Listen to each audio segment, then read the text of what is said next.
Je vais vous présenter mon programme électoral, mon programme politique qui est un programme de modernisation du Cameroun. C'est un programme solide, sérieux, à l'élaboration duquel ont contribué de nombreux de nos compatriotes, vivant au Cameroun ou à l'étranger. Il s'agit d'un programme réaliste et ultimement d'un programme de modernisation du Cameroun. Ce programme est subdivisé en 5 chantiers. Le premier chantier est le chantier institutionnel et politique. Dans ce chantier entre la question de la forme de l'État. C'est pour cela que j'ai fait de la priorité numéro 1 le règlement de la crise anglophone. Ma première sortie politique, si mes compatriotes me font l'honneur de me désigner comme le 3e président de la République du Cameroun, sera de me rendre dans les régions du nord-ouest et du sud-ouest, porteur d'un message de paix, de fraternité à nos frères et sœurs des régions anglophones. Je voudrais les rassurer que non seulement ils sont des Camerounais à part entière, mais ils sont des Camerounais qui comptent et que je ne peux pas m'accommoder d'une situation où des Camerounais tirent sur d'autres Camerounais. Je leur dirais que l'État va leur assurer par un effort financier spécial les conditions nécessaires pour reconstruire les villages qui ont été brûlés, reconstruire leurs maisons et surtout pour ceux qui ont perdu leurs affaires, les accompagner dans la reprise d'une activité qui leur permette de gagner décemment leur vie. Une fois que j'aurai remis mes compatriotes des régions anglophones en confiance, je mettrai en place le cadre du dialogue inclusif. Les Camerounais sont suffisamment patriotes. Ils sont suffisamment intelligents pour trouver par eux-mêmes et en eux-mêmes les solutions adéquates à la crise. Et je suis sûr qu'ils s'accorderont sur la forme de l'État qu'il faut pour notre pays. J'ai toujours dit, ce qui importe à la lumière de la crise anglophone, c'est le contenu des attributions ou des pouvoirs que l'on veut transférer aux régions ou, si telle est la décision de la conférence, aux États fédérés qui sont issus de cette conférence. Quel qu'en soit le cas, le résultat de cette conférence sera inscrit dans la Constitution. Et dans le cadre de cette réforme globale de notre Constitution, nous entendons limiter le nombre du mandat présidentiel. Un seul mandat renouvelable une seule fois. De même, nous allons inscrire dans notre Constitution l'élection présidentielle à 2 tours, de façon à nous assurer que toute personne qui sera élue président de la République du Cameroun demain jouisse de toute la légitimité nécessaire et du soutien de la majorité des électeurs camerounais pour conduire les affaires de la nation. De la même façon, nous ramènerons de 20 ans à 18 ans l'âge électoral, car il est incohérent de dire qu'un jeune Camerounais à 18 ans est pénalement responsable, mais qu'à 18 ans, il n'est pas assez mûr pour participer au choix des dirigeants de son pays. À côté de la réforme constitutionnelle, il faudra rétablir l'état de droit. Et je m'y attellerai. Rétablir l'état de droit, c'est d'abord garantir aux Camerounais et à tous ceux qui vivent et travaillent au Cameroun la sécurité judiciaire. Il faudra aussi renforcer l'état de droit par une lutte opiniâtre, sans relâche contre la corruption. Lutte déterminée parce que c'est, je crois, le mal le plus profond qui gangrène et détruit notre société aujourd'hui. C'est pour cela que je m'engage devant les Camerounais à signer, comme tout premier texte, dès que je serai élu, si les Camerounais m'en font l'honneur, le décret d'application de la loi de 2006 sur la déclaration des biens et avoirs. Ce décret fixe le comité devant lequel cette déclaration doit avoir lieu.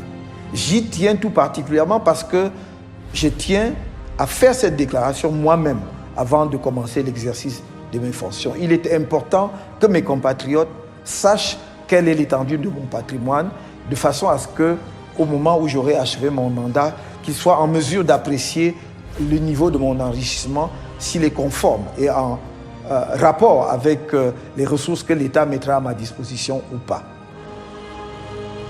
en ce qui concerne l'équilibrage, le rééquilibrage des pouvoirs, j'entends qu'au sein de l'exécutif, les rapports entre le gouvernement et le président de la République soient mieux définis. Le Premier ministre doit être effectivement le chef du gouvernement chargé de la mise en œuvre de la politique définie par le chef de l'État.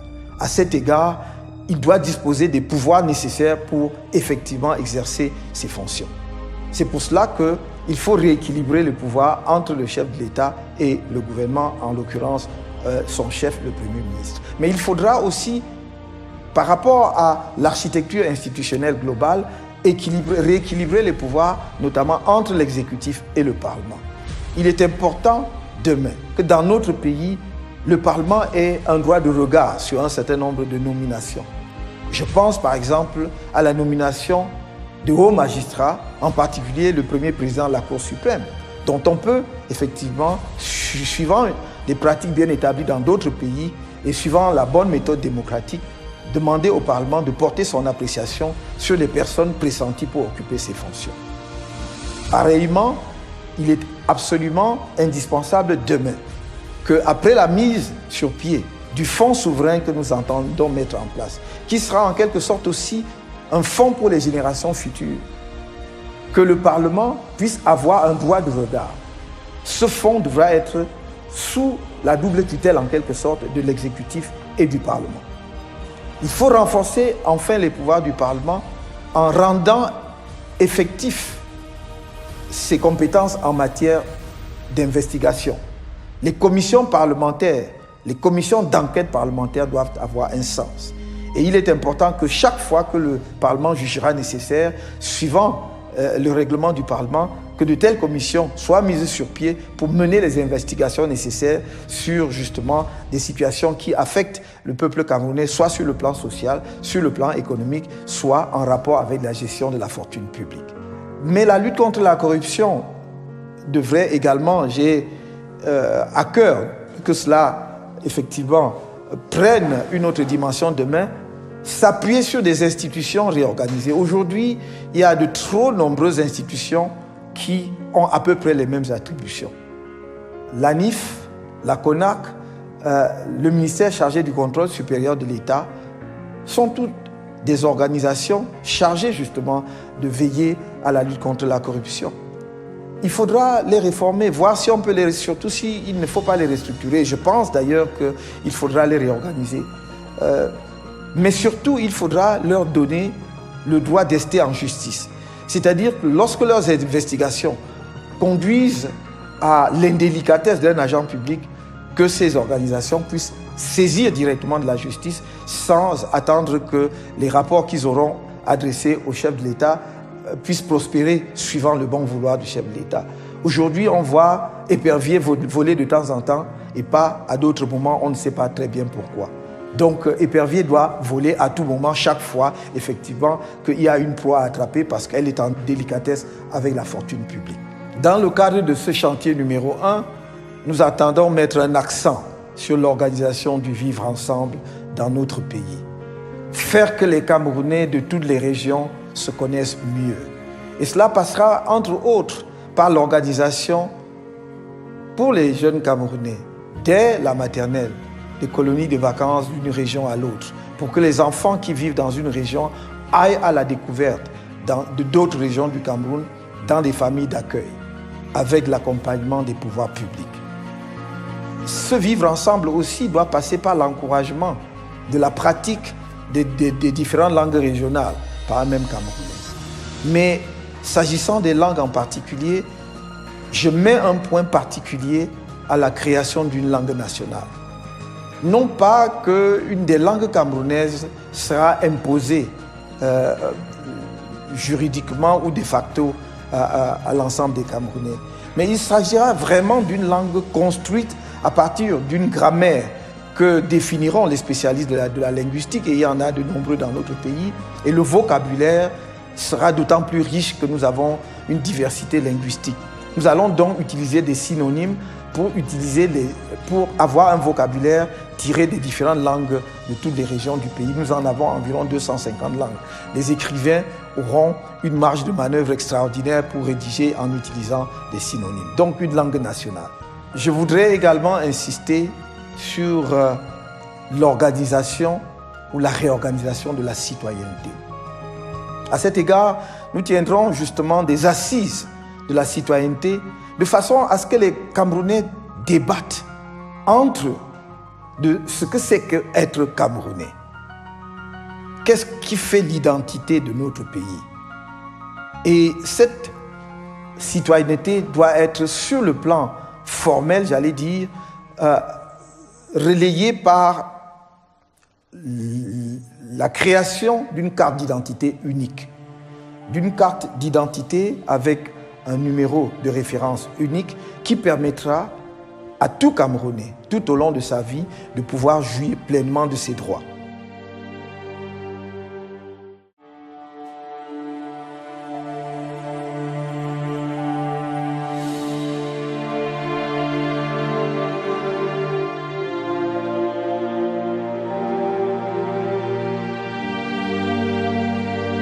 Le chantier numéro 2 est le chantier jeunesse et éducation. Chacun sait l'attachement que j'ai pour la jeunesse camerounaise. Non seulement parce que, comme tout le monde s'accorde à le dire, c'est le Cameroun de demain, mais parce que c'est déjà le Cameroun d'aujourd'hui. C'est sur cette jeunesse que je compte m'appuyer pour amener la révolution de modernisation que j'entends introduire dans notre pays.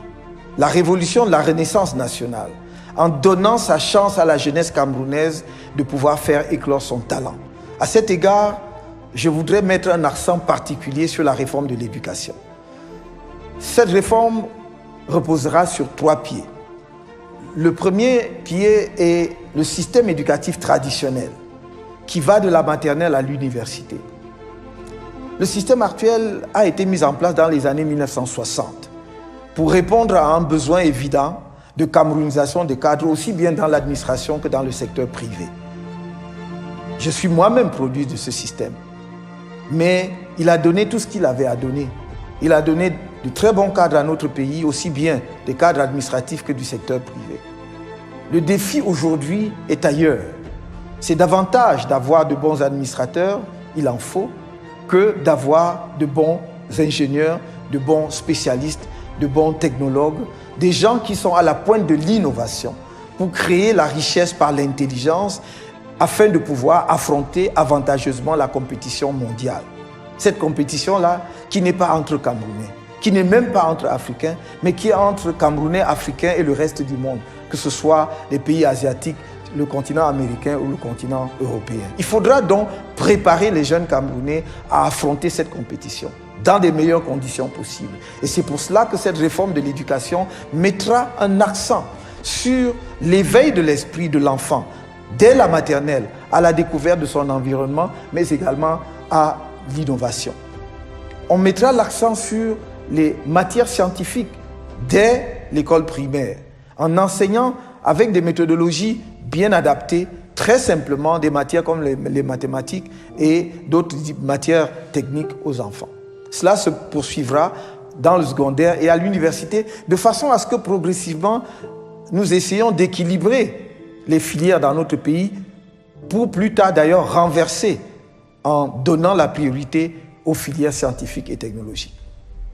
Dans cet esprit, j'ai dit que demain, les institutions de formation d'ingénieurs au Cameroun devront, sur la base d'un contrat de partenariat et de performance avec l'État, définir un projet de recherche qui devra déboucher sur un produit de nature de type industriel, c'est-à-dire des produits que l'on peut fabriquer et mettre sur le marché, comme ça se fait partout ailleurs. Si une structure de recherche publique n'a pas un tel programme, ou au bout de son programme n'a pas rempli le contrat, elle ne recevra plus de financement public. Le deuxième pilier de notre réforme du système éducatif, c'est la formation. C'est la formation et c'est cette formation qui est au cœur de la lutte contre le chômage. Le chômage des jeunes qui est un véritable cancer dans notre pays. Et donc j'ai fait une des priorités de mon action publique. Je ne trouverai pas le sommeil si je n'ai pas diminué de manière significative le nombre de chômeurs, notamment parmi les jeunes Camerounais. La formation va nous permettre d'abord de répondre aux besoins de formation des jeunes Camerounais qui ont des diplômes universitaires, mais qui ne leur permettent pas de trouver un emploi. Nous allons leur permettre de changer de couloir. Ils vont partir en quelque sorte du mauvais couloir où ils ont obtenu des diplômes qui ne débouchent pas sur un emploi, vers un couloir où ils vont de manière certaine trouver un emploi. Et ce changement de couloir va se faire grâce à une passerelle qui est une passerelle de formation. C'est un pont de formation. C'est une formation pour les jeunes diplômés du baccalauréat jusqu'au diplôme de l'enseignement supérieur, maîtrise, par exemple, licence maîtrise, voire doctorat.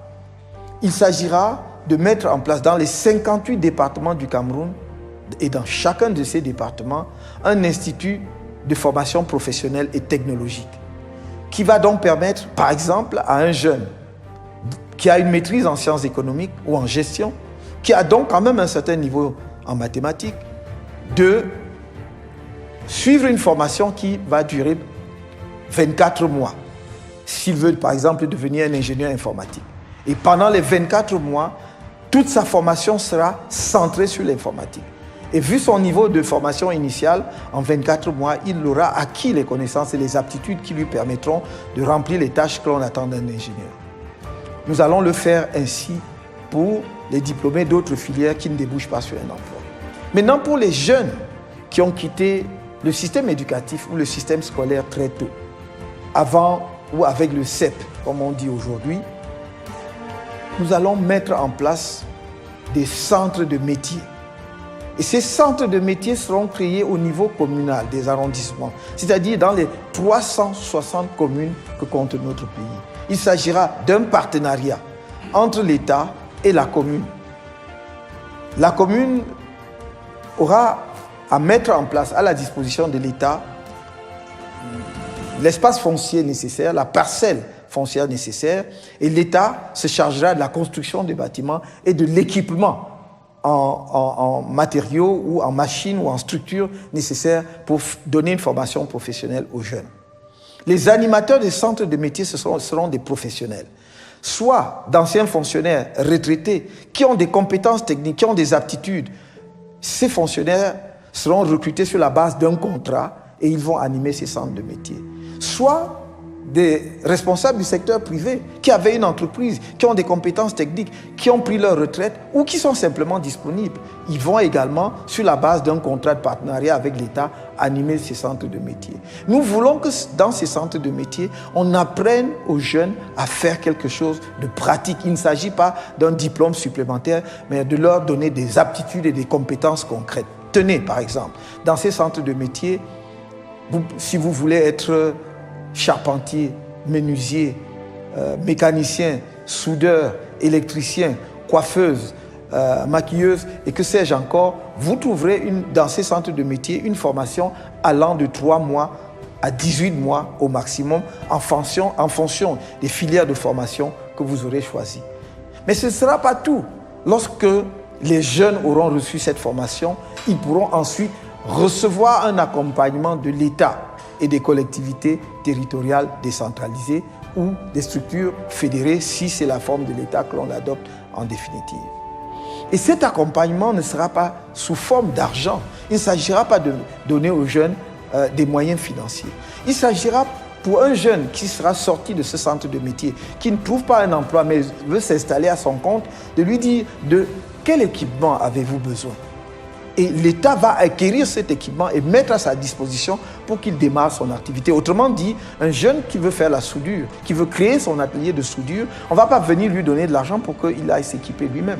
Les structures justement du centre de métier, avec l'appui de l'État, vont aller identifier ce qu'il faut pour démarrer un atelier de soudure et on achètera cet équipement pour le mettre à sa disposition. De la sorte, nous savons qu'il n'y aura pas déperdition totale des fonds dégagés par l'État. Aujourd'hui, si vous donnez de l'argent en espèces à des jeunes, 100 jeunes, vous n'êtes pas sûr que 2 ou 3 s'en sortiront. Parce que s'ils n'ont pas quelques talents en matière commerciale, ils ne pourront pas s'en sortir. En revanche, si vous leur avez donné une formation dans ces centres de métiers, vous pouvez être sûr que vous allez récupérer au moins 50% d'entre eux, même s'il y a un certain taux de déperdition. Donc nous allons à la fois combattre le chômage, donner des aptitudes aux jeunes, mais surtout améliorer la qualité justement de ces métiers-là. Aujourd'hui, vous pouvez avoir un jeune qui se dit staffeur ou bien carreleur, mais on voit bien très rapidement que la maison qu'il a carrelée présente des défauts parce qu'il n'a pas reçu une formation adéquate. En somme, nous voulons que demain, dans les 10 années qui viennent, plus aucun jeune Camerounais ne soit sur le marché du travail sans avoir reçu une formation. Le troisième pilier de ce chantier jeunes et éducation, c'est la réforme qui aura à cœur de développer la recherche et l'innovation au Cameroun. Et nous n'allons pas tout faire, ça n'est pas possible, parce que nous n'aurons ni les moyens nécessaires sur le plan financier, ni les ressources humaines suffisantes pour tout faire. Nous allons donc sélectionner un certain nombre de filières de recherche que nous allons équiper, doter de moyens techniques, d'équipements et de ressources financières qui leur permettent d'être au niveau des centres de recherche de niveau international. On va en sélectionner pas plus d'une dizaine.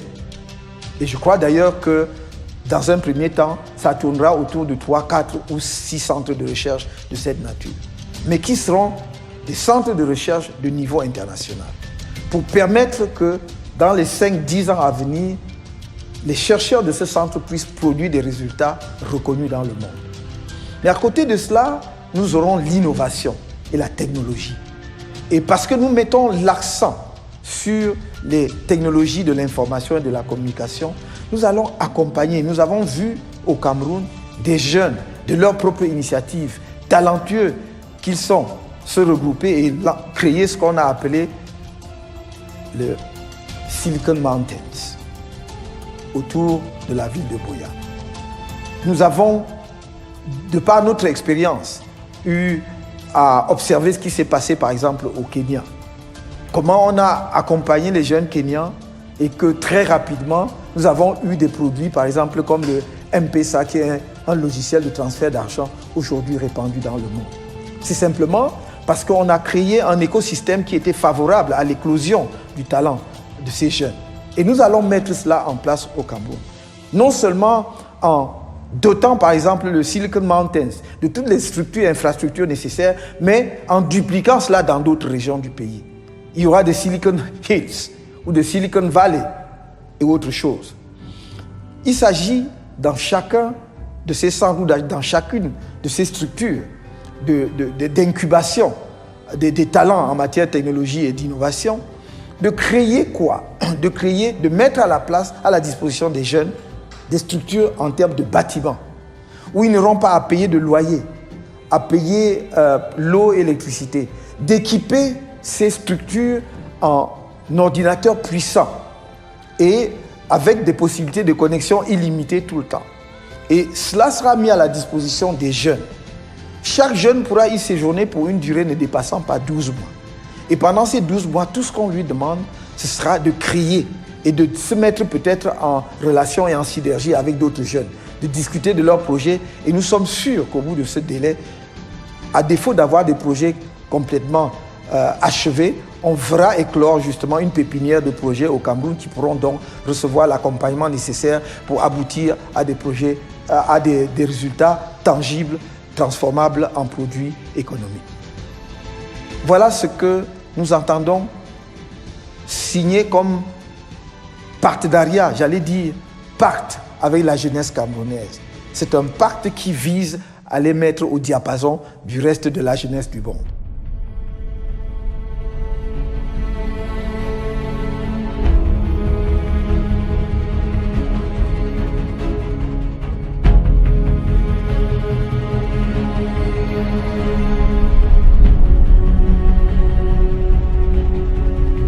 Mon troisième chantier est le chantier économie et production.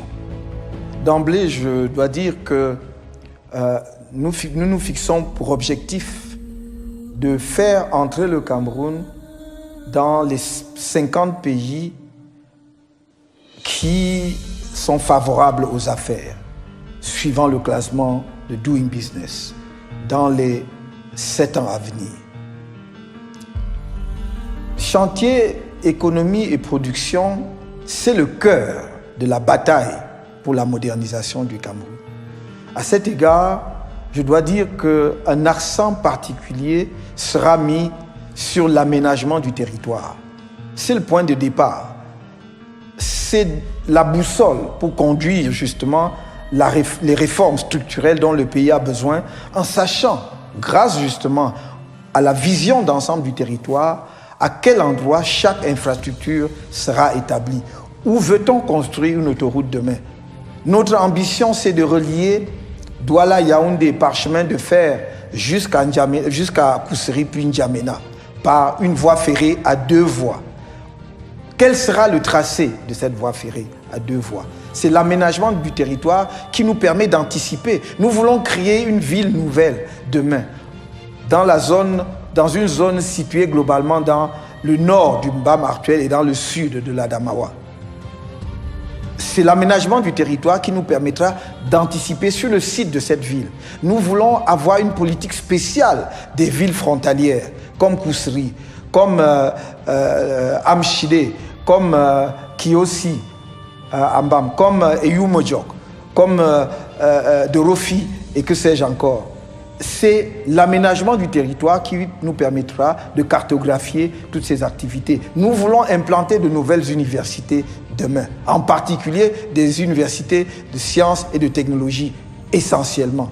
Nous voulons dès à présent anticiper sur le lieu des campus pour que nous ne soyons pas confrontés demain à des difficultés foncières ou à l'étroitesse justement de l'espace affecté à des campus que nous voulons modernes, agréables pour les étudiants et pour la recherche, dont l'aménagement du territoire est crucial. Nous voulons des espaces dédiés à l'agriculture que l'on ne peut pas désormais demain transformer en espaces urbains, donc des espaces non constructibles. C'est l'aménagement du territoire qui va nous permettre de définir les terres agricoles protégées et sécurisées. C'est l'aménagement du territoire qui est donc la carte qui nous donne justement la direction où nous devons aller.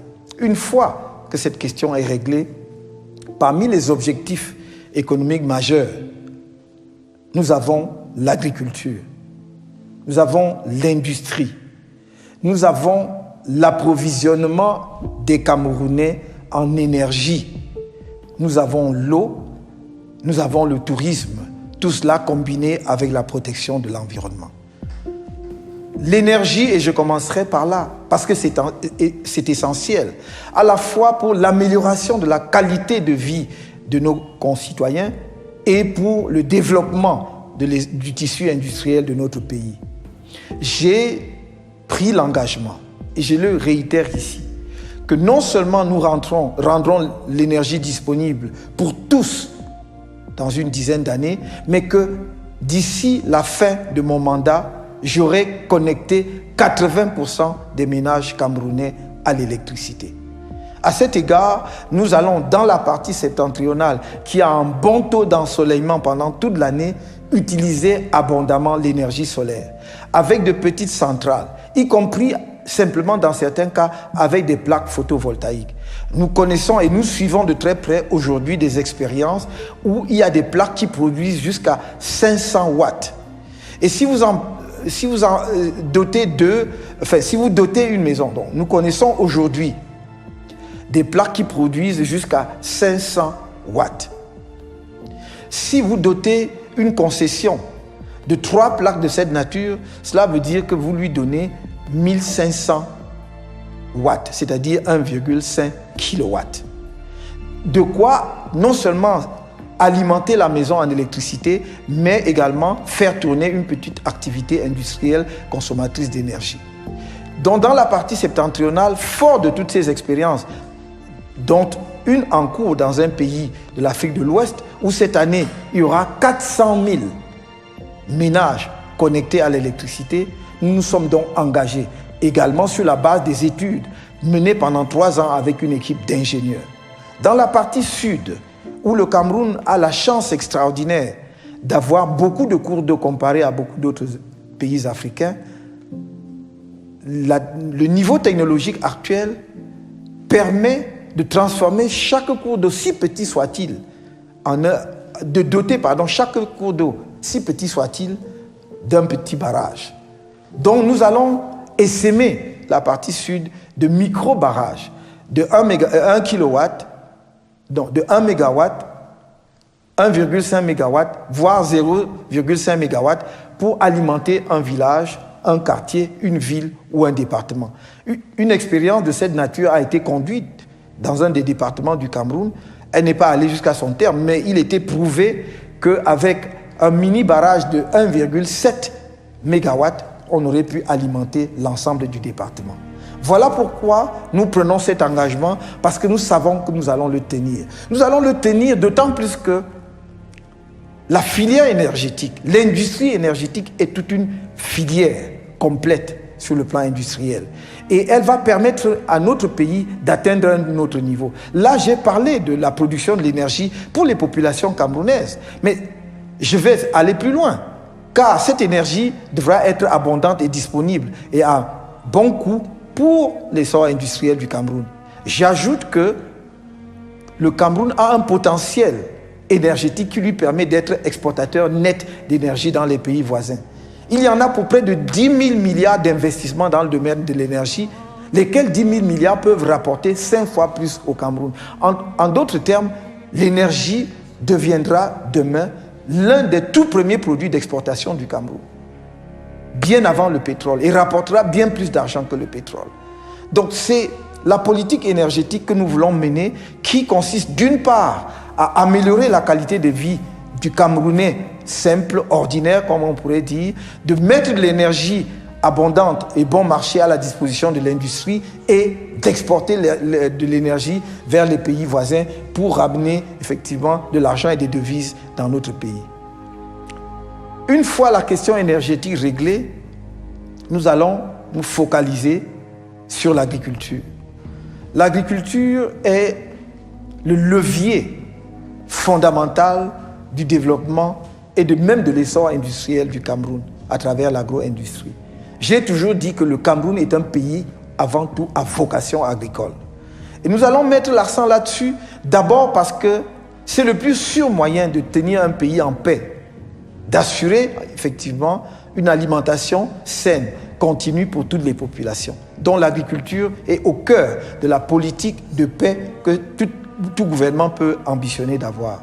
Mais l'agriculture est surtout une filière importante pour générer de l'emploi et générer des ressources.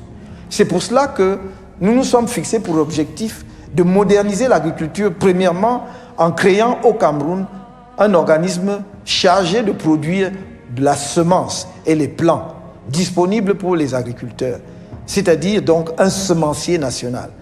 D'une part parce que cela va nous assurer notre indépendance par rapport à l'approvisionnement extérieur en semences, mais également cela va nous permettre d'identifier aussi les semences du terroir qui tendent à disparaître, parce que c'est cet organisme qui devra recenser l'ensemble des variétés agricoles que nous avons dans notre pays. Mais l'utilité économique de ce semencier vient du fait que pour accroître notre production agricole, que ce soit dans le domaine des produits de rente comme le café, le cacao, le coton et que sais-je encore, les plants améliorés mis au point par les chercheurs seront désormais disponibles. À l'heure actuelle, si vous dites à un agriculteur il y a la semence de maïs améliorée ou une variété de riz améliorée, il sera très enthousiaste et intéressé. Mais dès qu'il sort, il ne saura pas où trouver la semence. Nous allons donc rendre cela disponible. Le deuxième levier pour modernisation de l'agriculture du Cameroun, c'est de rendre disponibles les intrants, les engrais. Et nous mettrons l'accent sur les engrais biologiques. Les engrais chimiques détruisent et fatiguent la terre. D'ailleurs, ce n'est pas au moment où l'Europe, justement, essaye de se débarrasser des engrais chimiques que nous allons mettre l'accent sur les engrais chimiques en Afrique. Nous devons apprendre des autres. Et la technologie existe en la matière. Donc nous ferons en sorte que les intrants soient disponibles et à bon marché. Je ne peux pas hésiter ici à dire, je le dis de manière claire, nous subventionnerons l'agriculture camerounaise. Il n'y a pas d'agriculture au monde, des grands pays qui ne soient pas subventionnés. Même les pays qui sont réputés être des temples du capitalisme subventionnent leur agriculture. L'Union européenne est bâtie autour de la politique agricole commune, ce qu'on appelle la PAC. Et cette politique agricole commune, c'est la subvention des subventions que l'on déverse dans les régions européennes pour produire bon marché. Nos agriculteurs et notre agriculture n'arriveront jamais à concurrencer ou même à soutenir leur place face justement à ces agricultures qui sont subventionnées. Donc, nous allons y remédier. Et cela passera justement par la facilitation de l'accès aux intrants dont j'ai parlé tout à l'heure, mais également à la semence. Et une faible taxation de l'agriculture, même là où ça existe. Le troisième pilier ou troisième levier de modernisation de l'agriculture, c'est la mécanisation. Et nous avons toujours dit, il est absurde que nous regardions 60 ans après l'indépendance, nos parents pratiquer la même agriculture primitive à la houe que leurs ancêtres. Il faut faire quelque chose, non seulement pour diminuer la pénibilité des tâches agricoles, mais également pour booster le rendement, accroître le rendement. Ce qu'une personne peut faire à la houe, une vache ou 2 chevaux peuvent faire 5 fois plus. C'est pour cela que le premier niveau de mécanisation pour les petites exploitations qui ne dépassent pas 1 hectare, 2 hectares, sera de doter justement ces petites exploitations de la possibilité de faire de l'agriculture attelée, c'est-à-dire à la charrue. C'est une pratique qui est déjà bien connue dans la partie septentrionale du pays. Il faudra généraliser et vulgariser, y compris dans la partie sud. Mais le deuxième mécanisme de mécanisation, c'est la mécanisation motorisée, qui n'est pas déjà la mécanisation par des tracteurs, c'est la mécanisation à moteur, mais poussée par un homme ou une femme.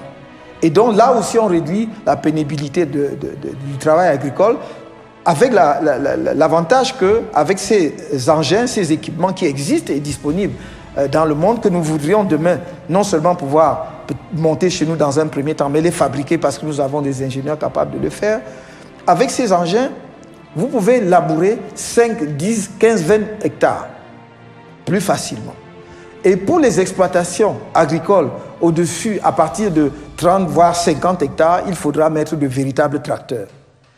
Et ces tracteurs, nous avons vu effectivement que les expériences que nous connaissons dans notre propre pays, effectivement, sont très favorables. Cela, effectivement, accroît la productivité dans le domaine agricole. Donc, la mécanisation. Et enfin, pour clore le volet agricole et la filière agricole, il faudra doter justement le monde agricole de petites industries agro-industrielles. Il ne faut plus tout concentrer dans les grandes métropoles comme Douala et Yaoundé. L'industrie agro-industrielle, les entreprises, les usines agro-industrielles sont beaucoup plus rentables lorsqu'elles sont construites auprès des lieux de production, de la matière première. Il est économiquement peu rationnel de produire des tomates à Foumbot ou à Malantoum et de les transporter à Douala pour les transformer. Il faut mettre l'unité de transformation à Foumbot ou à Foumban. Comme on l'a bien pensé à une époque où nous étions encore un pays organisé et rationnel, puisqu'il y avait une entreprise appelée la SCAN qui avait été construite dans la zone de Foumbot pour transformer les tomates, mais qui n'a jamais marché. Donc on a eu la bonne idée, mais nos turpitudes habituelles, effectivement, ont conduit à l'échec de ce projet. Nous voulons demain mettre de petites unités de transformation auprès des lieux de production de l'agriculture. À cet égard, les grandes exploitations devront tirer les petites exploitations. Si vous avez une grande exploitation de 1000 hectares, de 10 000 hectares, à côté, vous pouvez avoir de petits exploitants agricoles avec 5 hectares, 10 hectares. Et la grande exploitation est un peu, si vous voulez, le pôle central de ce qu'on appelle l'agropole. Parce que c'est cette grande exploitation qui va acheter la production des petits producteurs pour les transformer dans l'usine ou pour l'exporter. De cette manière-là, les petits producteurs seront sûrs d'écouler leur production et donc seront plus durs à la tâche, vont travailler plus parce qu'ils sont sûrs d'écouler leurs produits, ce qui n'est pas garanti aujourd'hui. J'ai commencé ce chantier économique sans m'appesantir sur un volet crucial, qui est la précondition de tout succès dans le domaine de la réforme économique. Ce sont les infrastructures, et en particulier les infrastructures de transport. Il faut faire des routes, mais il faut les faire sérieusement. Et il faut les faire au coût réel, au coût moyen que l'on observe sur le marché international et dans d'autres pays. La surfacturation est devenue un sport national au Cameroun. Et donc, cela ne nous permet pas de bitumer, par exemple, autant de kilomètres de route que nous aurions pu, ou d'entretenir autant de kilomètres de route que nous aurions pu, d'ouvrir de nouvelles routes. Or, nous nous engageons, dès lors que nous aurons effectivement la conduite des affaires de ce pays, d'inscrire au minimum 800 milliards de francs chaque année dans le budget de l'État pour les infrastructures de transport. De la sorte, nous pourrons, par exemple, effectivement construire l'autoroute autour du triangle que l'on connaît, c'est-à-dire Yaoundé, Douala, Bafoussam, Yaoundé, mais avec un prolongement sur Bamenda et également à Douala avec un prolongement jusqu'à Boya Limbe. Nous allons également construire l'autoroute du Nord, qui est un de nos grands rêves. En dehors du chemin de fer, il faudra effectivement relier le sud du pays au nord jusqu'à Koussery par une autoroute. Je ne dis pas par une route, mais vraiment par une autoroute. C'est économiquement justifié. Parce qu'une telle route est la voie de desserte des trois régions septentrionales du pays. Déjà, même politiquement, c'est défendable, mais économiquement, c'est justifié. Donc, pour approvisionner toutes ces régions en produits venant du port et pour évacuer les productions de ces trois régions vers le sud et d'autres lieux de consommation et d'exportation, il faut, en dehors du train dont nous avons parlé tout à l'heure, une voie routière de niveau international, de niveau au standard, j'allais dire, connu dans les pays que nous regardons avec admiration. Donc, autoroute qui va donc jusqu'à Koussery et qui pourra donc dans les régions du Nord, en fonction de l'importance des localités, se bifurquer sur d'autres localités importantes. Voilà dans le domaine du transport. Et ça, c'est dans le domaine autoroutier. Parce que nous allons construire un certain nombre de kilomètres de routes régionales, de routes départementales. Évidemment, les routes municipales ou communales ou des villes seront à la charge des villes et non plus, comme aujourd'hui, à la charge de l'État et surtout même à la charge des délégués du gouvernement, car il faudra demain des maires élus qui assurent et soient responsables du développement de leur commune.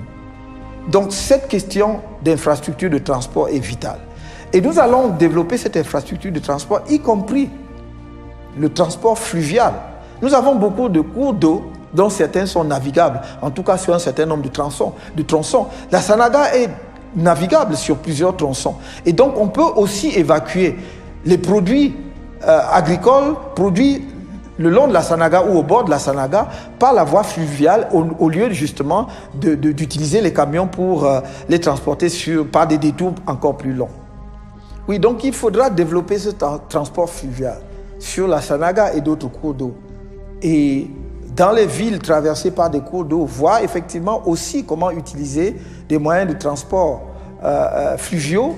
Par exemple, pour le transport des populations, on peut parfaitement imaginer qu'en dehors ou en plus du pont sur le Vouri et d'autres ponts qu'on construira sur le Vouri, par exemple, il puisse y avoir le transport d'une rive de Vouri à l'autre, justement par des petites embarcations bien conçues pour les besoins de la cause, ou même pour la plaisance, n'est-ce pas, sur le Vouri. On peut imaginer, on voit dans diverses villes, pas seulement en Europe, mais même en Afrique, au Caire, vous avez des bateaux niches qui peuvent monter et redescendre, conçus comme des restaurants où les gens peuvent dîner tranquillement le soir. Donc, l'infrastructure de transport va être essentielle. Maintenant, je profite de ce que je suis sur le point de l'infrastructure de transport pour dire que en liaison avec notre politique d'aménagement du territoire, je vous ai parlé d'une ville nouvelle que nous avons l'ambition de construire dans la zone nord du BAM, c'est-à-dire dans ce qu'on appelle aujourd'hui le BAM-Ekim, dans la zone nord, aux alentours de Yoko, mais un peu pas confondu à la ville de Yoko, et au sud de l'Adamawa. C'est là que nous voulons concentrer toute la perspective, la projection technologique du Cameroun de demain. C'est une ville de futur. Ce sera une ville intelligente, mais ce sera également une ville verte. Dans un pays qui a le massif forestier que nous avons, nous voulons là expérimenter des choses nouvelles, avec nos variétés, les variétés de nos forêts. Montrer justement que ce que la nature nous a donné généreusement, nous pouvons aussi l'exploiter, améliorer dans le cadre d'un espace urbain. Ce sera une ville de recherche, ce sera une ville de promotion et de l'innovation technologique. Ce sera également une ville universitaire où effectivement les secteurs de pointe dans le développement et la recherche seront localisés. Mais comme je l'ai dit tout à l'heure, nous avons une politique urbaine. À cet égard, je voudrais dire que nous avons étudié la ville de Douala avec l'avènement du port en eau profonde de Kribi. La ville de Douala est une ville qui a toujours vécu depuis sa création autour du port. Et donc, avec l'avènement de la ville de Kribi, le port de Douala ne va pas disparaître, mais ce ne sera plus le seul port et certainement pas le port qui accueille le plus de trafic de marchandises en venant de l'extérieur ou en partance pour l'extérieur. Il faut donc revoir la fonction de la ville de Douala. Et nous voulons faire de Douala demain la grande ville, la grande capitale financière et économique de l'Afrique centrale. Pas du Cameroun, mais de l'Afrique centrale. Avec le quartier que l'on appelle le plateau Jos étant le cœur de la finance de l'Afrique centrale. Le plateau Jos où les normes de construction seront revues à la hausse, où les immeubles les plus bas auront une hauteur de 15 étages minimum. Parce qu'il y aura une concentration. Ce sera, si je voulais faire une comparaison, un peu le Manhattan de l'Afrique centrale. Et donc, ce sera à la fois Manhattan et la City, au sens de cœur financier de l'Afrique centrale. Il s'agira de bâtir là-bas, j'allais dire, un quartier d'affaires et financier du niveau international. Pas de niveau, j'allais dire sous-régional, mais de niveau vraiment international, en tout cas pouvant concurrencer la plupart des places financières africaines. Autour de la bourse de Douala, autour des sièges des banques, autour d'un certain nombre d'institutions financières qui seront mises en place. Et capital économique parce que nous voulons aussi que le siège de la plupart des entreprises, de grandes sociétés multinationales et autres soient installés là. Dans cet ordre d'idées, évidemment, il faudra revoir toute la politique de la mobilité dans la ville de Douala, avec la possibilité de construire un tramway de surface, voir là où c'est possible de faire des tronçons qui soient des tronçons de métro, parce qu'il faut bien voir, parce que c'est pas partout. Douala est une zone sablonneuse et où l'eau émerge très rapidement. Et donc, si le sol ne permet pas de se lancer dans la construction d'un métro, les ingénieurs le diront, on se contentera d'un tramway de surface. Pour que le transport en commun soulage la ville, n'est-ce pas, des bouchons que l'on observe, et d'ailleurs c'est le cas également à Yaoundé, à cause justement de l'accroissement du parc automobile sans un accroissement parallèle de la voirie. Donc il faudra par ce biais-là, pour Douala d'ailleurs comme pour Yaoundé, justement songer à mettre en place un transport urbain collectif. Pour Yaoundé, qui est encore traversé de part en part, ne serait-ce que de l'université de Soa, enfin de Soa, par où passe le train qui va à Ngaoundéré jusqu'à la sortie sud. Il y a un chemin de fer qui est utilisé seulement à 6 h le matin et à 18 h le soir. On peut imaginer, même de manière provisoire, de mettre en place un système de transport ferroviaire intra-urbain à Yaoundé qui utilise la voie ferrée pendant ces 2 heures. Et cela va soulager les populations grandement. Donc, voilà l'ambition. Et je vous dirais que pour les villes, pour ne donner qu'une illustration, les villes frontalières, comme par exemple Koussery, nous entendons faire un pôle d'attraction Parce que lorsque vous avez une ville comme Koussery qui est en face d'une capitale comme N'Djamena, ça ne peut pas être une ville quelconque banale. Il faut lui donner un statut de ville camerounaise vitrine qui va permettre effectivement à ceux qui arrivent dans notre pays de voir à travers les structures d'éducation qui seront en place, à travers les infrastructures de tourisme qui seront en place, justement la bonne modernité de notre pays. Dans le domaine de l'économie et de la production, un volet crucial, c'est l'industrie. Il faut industrialiser, et j'allais même dire réindustrialiser notre pays, en menant des politiques adéquates, en revoyant les accords de partenariat économique et en nous demandant si, effectivement, nous pouvons tirer vraiment notre épingle du jeu en termes d'industrialisation avec ces accords-là. Mais surtout en bâtissant des filières industrielles. Nous ne pouvons pas, je l'ai dit, tout faire. Cela est valable dans le domaine de la recherche, cela l'est également dans le domaine de l'industrie.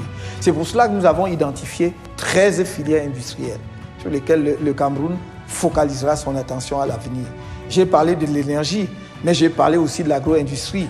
Il y aura la biotechnologie, il y aura l'industrie minière, bien entendu, et j'en passe. Nous avons identifié les 13. Je pense que dans le texte détaillé que l'on verra à l'écrit, on pourra voir toutes ces 13 filières. Mais pour encourager les investisseurs nationaux, mais également internationaux, il faut porter une attention particulière à notre politique fiscale.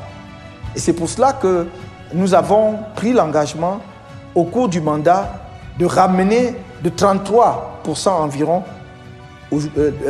33% l'impôt des sociétés aujourd'hui à 25%.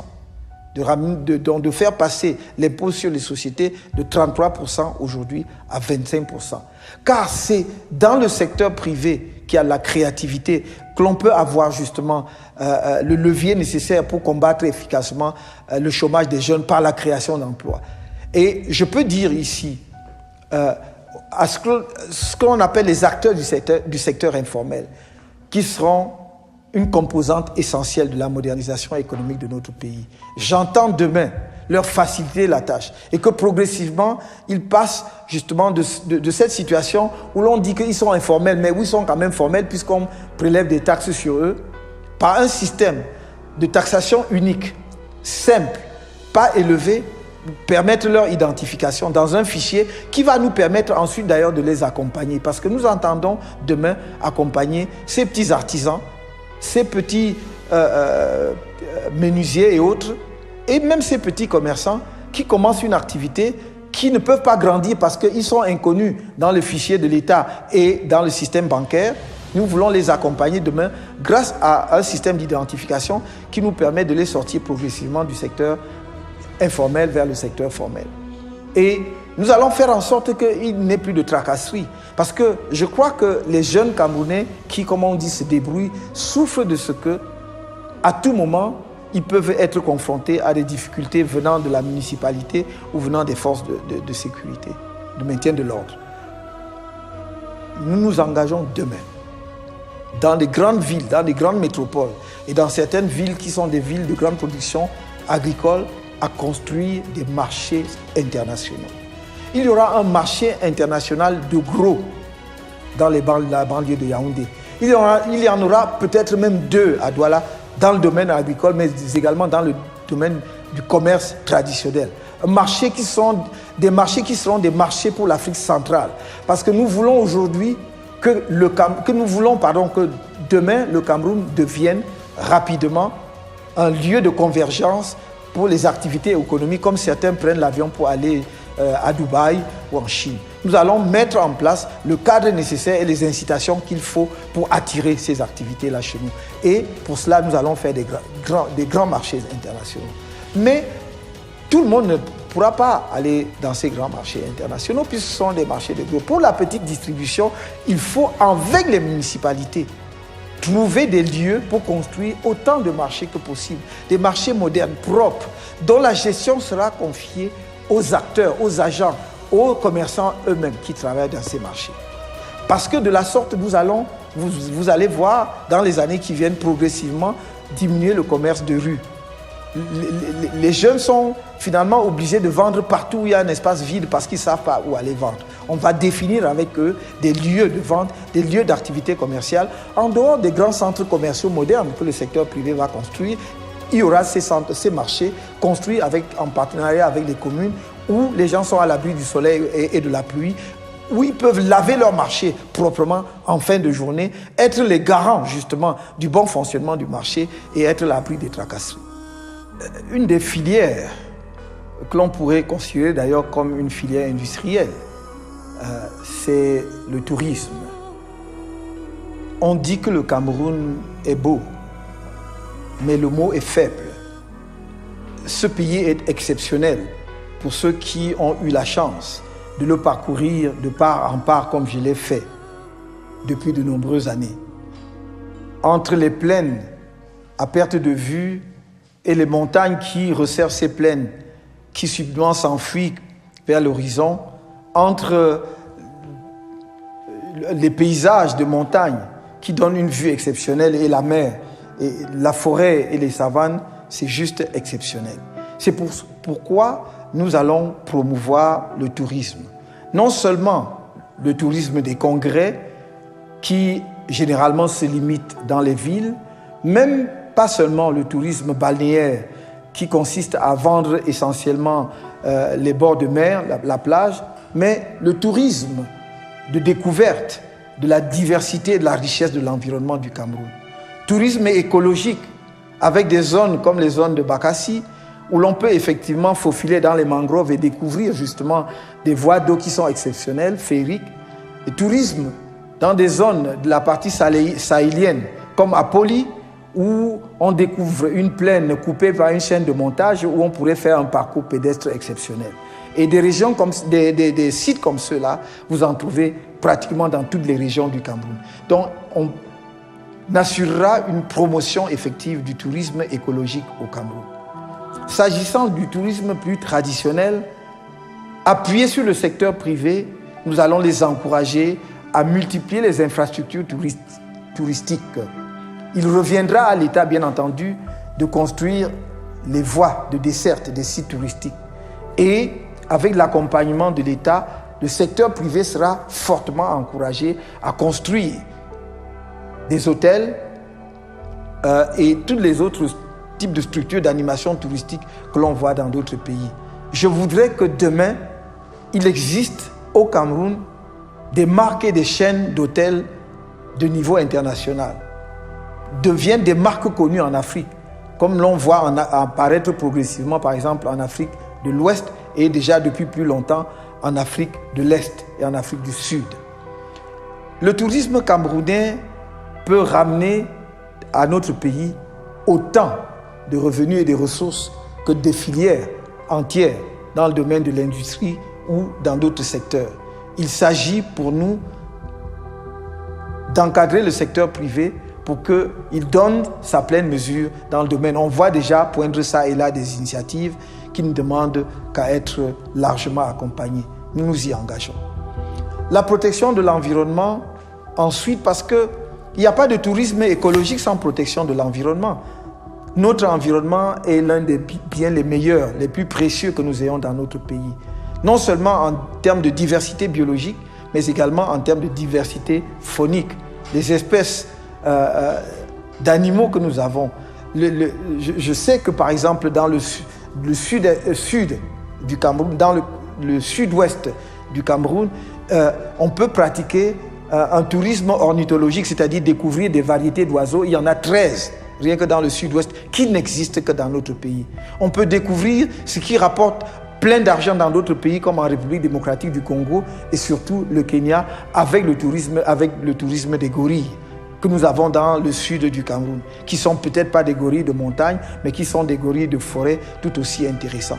Et je ne parle même pas des parcs traditionnels que nous connaissons déjà dans le nord de notre pays. Donc, il y a lieu de faire du Cameroun demain une vraie destination touristique parmi les plus courues en Afrique. Toujours dans le domaine de la protection de l'environnement, il devient impérieux pour notre pays de faire attention à notre politique d'exploitation forestière. Nous faisons une exploitation sans reboisement ou avec très peu de reboisement, mais également nous faisons une exploitation anarchique de nos forêts. Avec le changement climatique observable partout dans le monde, nous risquons, si nous n'y prenons garde, de mettre notre pays à découvert et d'ailleurs de réduire sa contribution à l'effort mondial pour diminuer le réchauffement de la planète.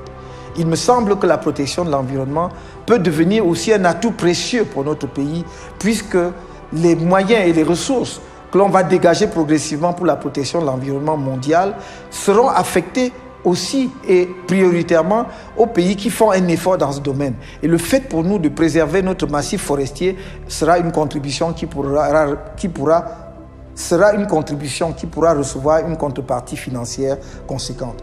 La protection de l'environnement est l'atout majeur pour le tourisme du Cameroun demain. C'est pour cela, encore une fois, que nous y mettrons un accent particulier.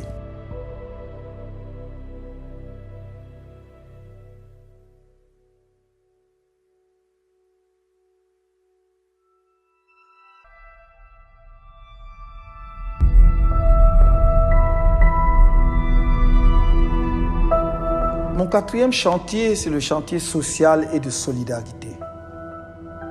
C'est un chantier majeur. Sans doute celui qui m'interpelle le plus parce que c'est à travers ce chantier que l'on mesurera effectivement les progrès accomplis dans l'élévation du niveau de vie des Camerounais. C'est pour cela que j'ai pour priorité, dans les 10 prochaines années à venir, de rendre l'eau disponible pour tous les Camerounais en milieu urbain et au maximum, dans les 15 années à venir, l'eau sera disponible pour tous les Camerounais en milieu urbain comme dans le milieu rural. C'est un objectif atteignable et que nous comptons d'ailleurs atteindre avant les échéances que je vous ai indiquées.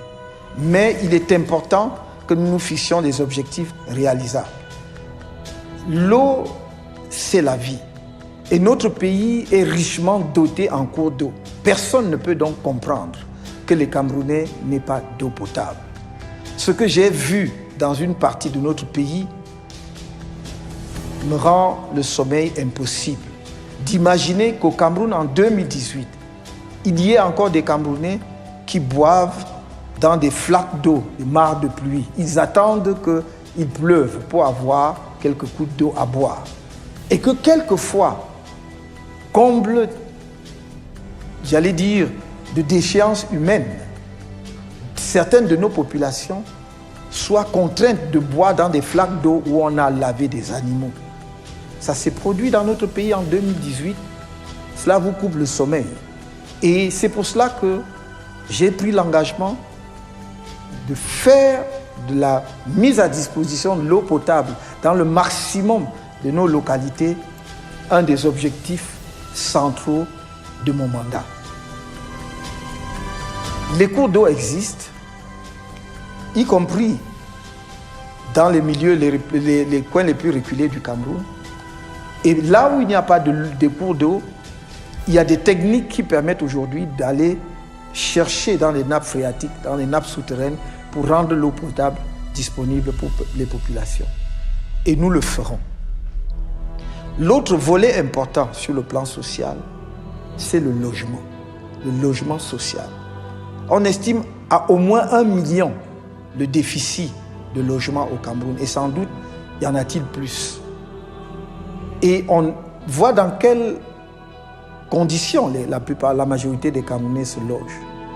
Nous ne pouvons pas nous accommoder d'un pays où l'on voit le genre de bidonville et de taudis que l'on a détruit un peu partout en Afrique, sauf peut-être dans les pays en guerre. On ne peut pas dire que le Cameroun avance et que le Cameroun progresse avec ce que nous avons pu observer dans un certain nombre de nos villes après des pluies torrentielles, où les inondations emportent des baraquements précaires, où les gens vivent dans la précarité totale, sur des drains non aménagés. C'est pour cela que nous avons fait de la construction des logements sociaux une priorité. Mais ce ne sera pas l'État qui va construire les logements sociaux. L'État va encourager le secteur privé à construire les logements sociaux. C'est ce qui se fait partout ailleurs. Les promoteurs immobiliers sont disposés à le faire. J'en ai parlé avec un certain nombre d'entre eux et croyez-moi, y compris des promoteurs étrangers, ils peuvent construire au cours, et ils construiront avec la politique que nous mettrons en place au cours de notre mandat, 1 million de logements pour les Camerounais. 1 million de logements sociaux, moyen standing et grand standing pour les Camerounais. Cela est faisable et nous allons tout mettre en œuvre. On a développé au Cameroun une idée qui n'a pas connu de suite comme la plupart de bonnes idées, d'utiliser les matériaux locaux. Nous pouvons diminuer drastiquement le coût de construction de logements sociaux en utilisant effectivement et efficacement les matériaux locaux. La plupart de nos architectes préconisent justement cela. Et l'expérience concrète montre que c'est le meilleur moyen, non seulement pour diminuer le coût de logement, mais pour construire des logements adaptés à notre environnement. Nous allons donc encourager cela massivement, dans les milieux urbains comme dans les milieux ruraux. Quand on parle de logements sociaux et de construction, on ne pense qu'aux villes. Je veux changer les campagnes camerounaises. Je veux changer les campagnes camerounaises par la qualité de logement, par la mise à disposition de l'eau potable, par l'électrification, de sorte que les jeunes qui vivent là-bas n'aient pas envie de quitter les campagnes simplement parce qu'ils sont attirés par les lumières. Que s'ils vont dans les grandes villes, c'est parce qu'ils ont d'autres choses à y faire, simplement que de chercher un environnement un peu plus salubre, un peu plus moderne. Donc nous allons rendre les campagnes attractives, attrayantes, en raison justement des conditions de vie que nous allons créer là-bas. La troisième chose, c'est la rémunération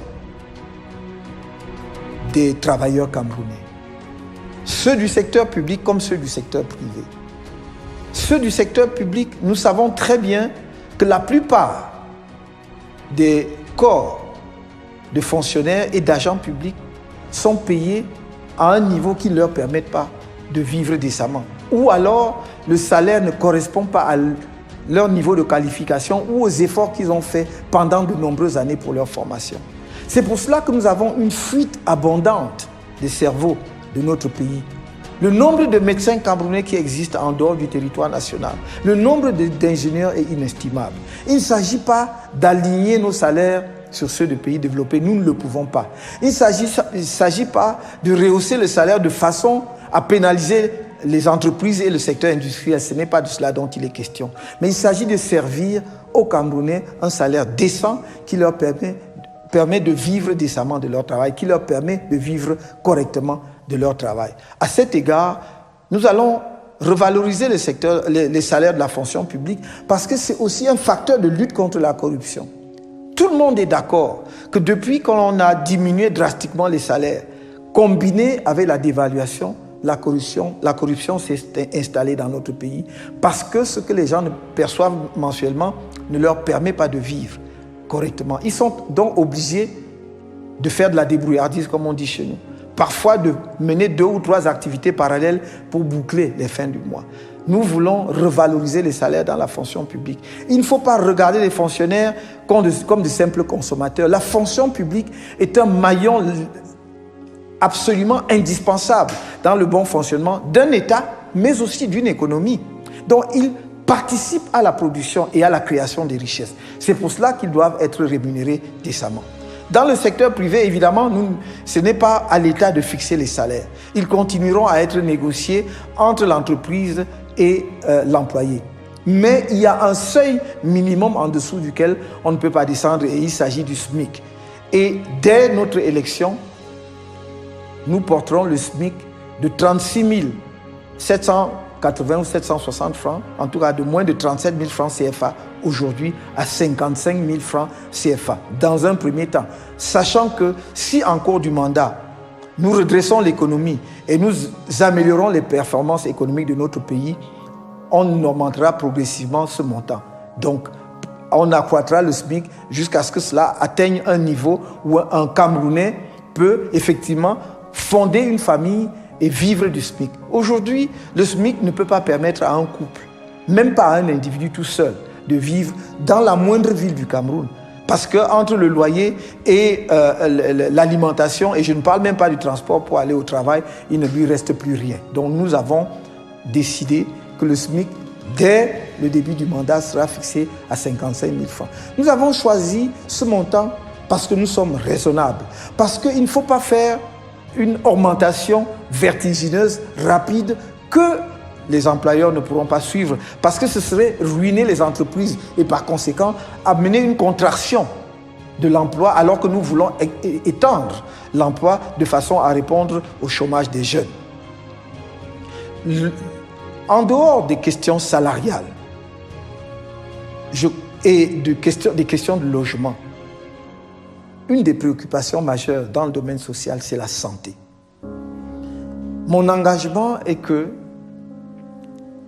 dès que les Camerounais m'auront fait l'honneur de me confier les rênes du pays, dès 2019, l'accouchement par césarienne sera gratuit au Cameroun. L'accouchement par césarienne sera gratuit sur l'ensemble du territoire. Deuxièmement, nous allons mettre en place dans les 3 ans qui viennent une couverture maladie universelle minimum. Pourquoi dans 3 ans? Parce que c'est le délai que nous nous fixons pour régler les problèmes administratifs et financiers qui doivent accompagner cette politique. Et deuxièmement, pour régler le problème de l'approvisionnement en médicaments. En mettant en place dans notre pays des structures de fabrication des médicaments de base, il y a quelques unités de fabrication pharmaceutique qui existent déjà à Douala notamment. Nous allons les accompagner, leur permettre de se développer. Et d'ailleurs, parce que ces unités seront assurées de la commande publique. Et deuxièmement, mettre en place dans les structures hospitalières et dans les centres de santé des pharmacies approvisionnées justement en médicaments dont la gratuité sera assurée pour tous les Camerounais. L'assurance maladie universelle vise à donner à tout Camerounais, qu'il soit cultivateur, commerçant, paysan, fonctionnaire, employé, d'avoir accès à un certain nombre de soins de santé gratuitement. Par exemple, désormais, avec ce système, tout Camerounais qui, par exemple, souffre de paludisme, de choléra, de méningite, des maladies courantes, sera soigné gratuitement. Il se rendra à l'hôpital, si le médecin diagnostique qu'il a un paludisme, il fera une prescription de médicaments, il ira prendre ses médicaments à la pharmacie de l'hôpital et il pourra aller chez lui suivre son traitement gratuitement. Nous avons les moyens de financer une telle politique. Et en particulier, cette politique sera financée par la diminution du train de vie de l'État. Nous pouvons facilement trouver dans les niches de dépenses ostentatoires ou de dépenses injustifiées au sein de l'État que je n'ai pas le temps de développer ici. Par exemple, sur les voyages à l'étranger, juste pour donner une illustration, des fonctionnaires, les classes auxquelles voyagent les fonctionnaires, jusqu'à une date récente, on m'a dit qu'un texte aurait été pris en ce sens, mais jusqu'à une date récente, nombreux sont un certain nombre de hauts responsables de la fonction publique et de l'État qui avaient le droit de voyager en première classe. Mais je voudrais dire à mes compatriotes camerounais qu'un billet d'avion entre Yaoundé et Paris en première classe coûte 6 millions de francs. On aurait pu les faire voyager en business, ce qui est déjà luxueux comparé à des pays développés, comme la Finlande, où des ministres voyagent en classe économique. Donc, mon objectif, ce n'est pas de ramener les ministres camerounais à voyager en classe économique, mais au moins donc, en business class, où ils peuvent voyager confortablement et être traités dignement. Donc, si sur chaque billet d'avion qui coûtait 6 millions de francs, vous faites une économie de 3 millions de francs, parce qu'un billet business class coûte entre 2,8 millions et 3 millions de francs, vous diminuez déjà de moitié cette dépense-là. Et on peut trouver d'autres gisements d'économie comme cela dans le type de véhicule dont on dote les hauts fonctionnaires de l'État. C'est normal que les hauts fonctionnaires de l'État aient des véhicules de service, mais ils n'ont pas tous besoin de véhicules 4x4. Que ces genres de véhicules soient réservés à ceux qui font des missions de contrôle sur le terrain, d'inspection. Mais pour les fonctionnaires qui sont en permanence dans les grandes villes, on n'a pas besoin d'acheter des véhicules de 40 millions à 60 millions. Donc on peut faire des économies sur ces chapitres. On peut faire des économies sur le carburant. On peut faire des économies sur bien d'autres chapitres des dépenses publiques, par exemple sur les fournitures dans la fonction publique. Vous savez, la mercuriale de l'État a des prix planchers et des prix plafonds. Mais tous les achats se font au prix plafond et jamais au prix plancher, même pas au prix moyen. Donc nous allons trouver des mécanismes pour que justement la fourniture dans la fonction publique se fasse au niveau où le Camerounais courant s'approvisionne, peut-être avec une marge, puisque le fournisseur dans la fonction publique fournit d'abord avant d'être payé plus tard. Donc comme il n'est pas payé cash, on peut effectivement lui donner une marge, mais pas ce que l'on observe aujourd'hui. Donc il y a suffisamment d'endroits et de niches où nous pouvons faire des économies pour financer, et où nous allons faire des économies pour financer notre politique sociale.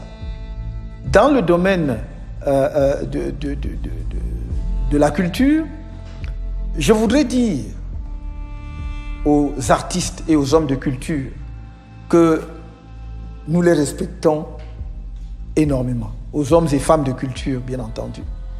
Et dans ce domaine, comme dans le domaine du sport, dont je parlerai tout à l'heure, le Cameroun est particulièrement bien doté. C'est un pays béni, là aussi, où nous avons de nombreux musiciens de réputation mondiale, de dimension mondiale. Très peu de pays en Afrique peuvent aligner 2-3 musiciens de cette dimension. Le Cameroun peut en aligner 5 à la fois. Où nous avons des gens qui créent des opéras au Cameroun. Nous avons des chanteurs classiques qui font merveille partout dans le monde. Nous avons des créateurs de théâtre. Nous avons des cinéastes de talent qui ont été primés dans beaucoup de festivals. Et j'en passe. Mais qu'est-ce que nous en faisons? Je voudrais demain que ce soit non seulement la vitrine de notre pays sur le plan africain et mondial, mais que ce soit également considéré comme une filière industrielle. La culture génère de l'argent dans les grands pays comme ceux que nous connaissons. Les États-Unis, par exemple, m'a-t-on dit, génèrent en centaines de milliards de ressources, de revenus par an, grâce, par exemple, uniquement à la musique, peut-être le cinéma. Donc, nous avons des gens talentueux au Cameroun. Nous voulons leur dire, vous comptez, vous êtes précieux, des gens, des hommes et des femmes. Mais nous voulons, pour leur montrer qu'ils sont précieux ou qu'elles sont précieuses, ces hommes et femmes du domaine culturel, élaborer un statut de l'artiste au Cameroun. Demain, il y aura un statut de l'artiste, de façon à ce qu'il soit protégé et qu'on ne voit pas nos artistes finir dans la détresse totale comme nous en avons vu beaucoup ces derniers temps dans notre pays. Non seulement il doit vivre décemment de son travail, et pour cela, croyez-moi, nous combattrons sans répit non seulement la fraude, ceux qui dupliquent, la piraterie. Nous combattrons sans répit la piraterie, de façon à ce que nos artistes puissent vivre décemment de leur travail. Mais nous assurerons aussi que les sociétés d'auteurs soient gérées par les artistes, que l'État se mette à l'écart de cela. Les artistes sont capables de s'organiser et de gérer leurs droits d'auteur. Donc combattre sans relâche la corruption, laisser la gestion des droits d'auteur aux artistes et surtout doter les artistes d'un véritable statut. Nous allons investir en accord avec des artistes. Je voudrais en identifier, parce qu'il faut travailler avec le monde des arts et non pas que l'État décide à leur place pour définir combien d'argent nous devons injecter dans le domaine de l'art et de la culture demain.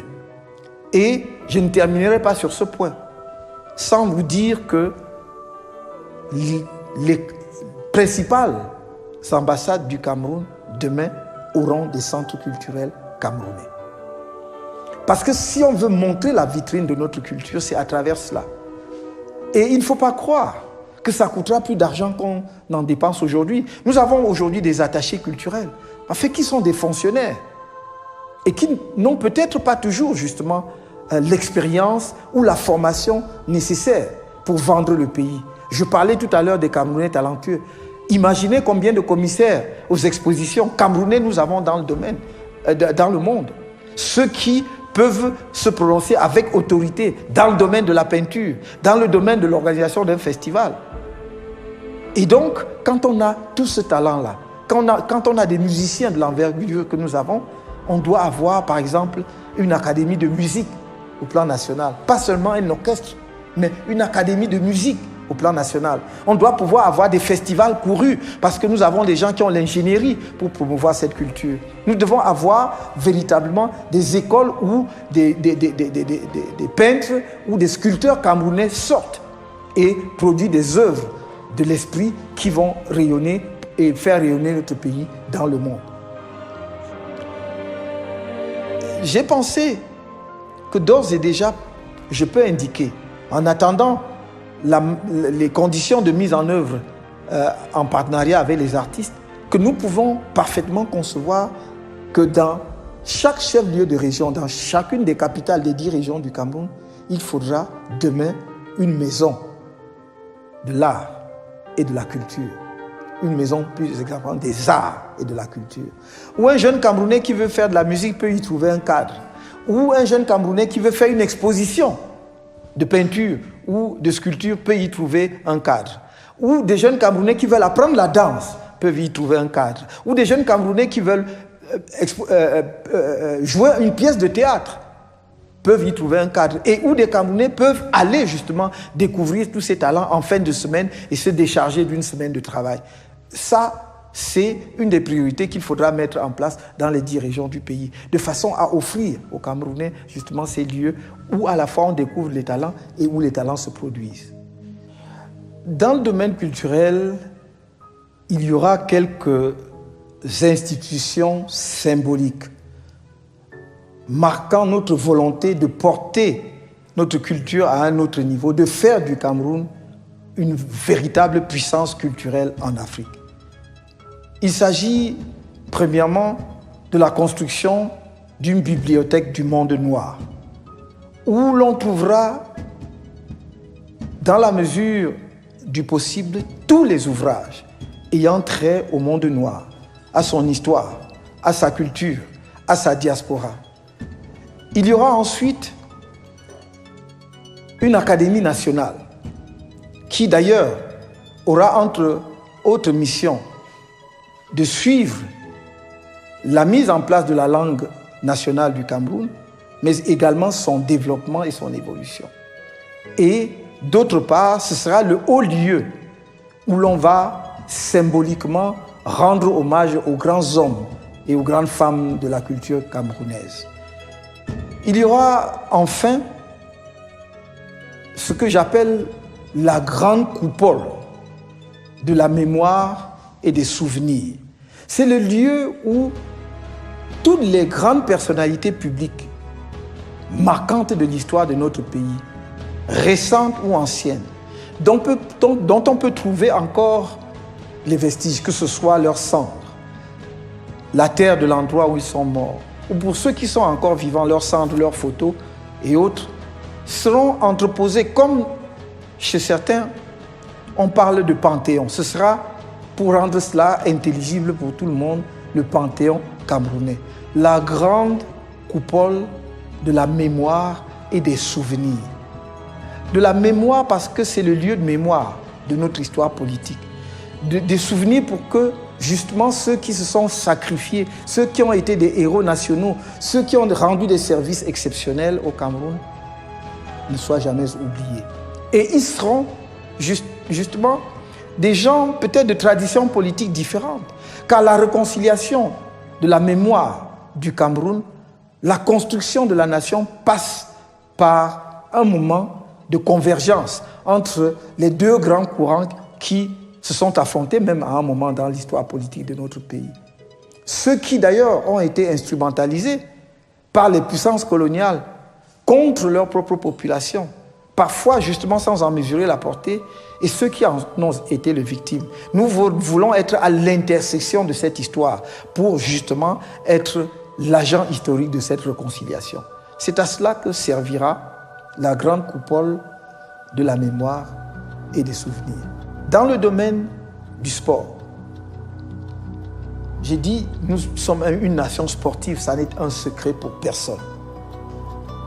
Mais on voit bien que le sport camerounais décline d'année en année, de décennie en décennie.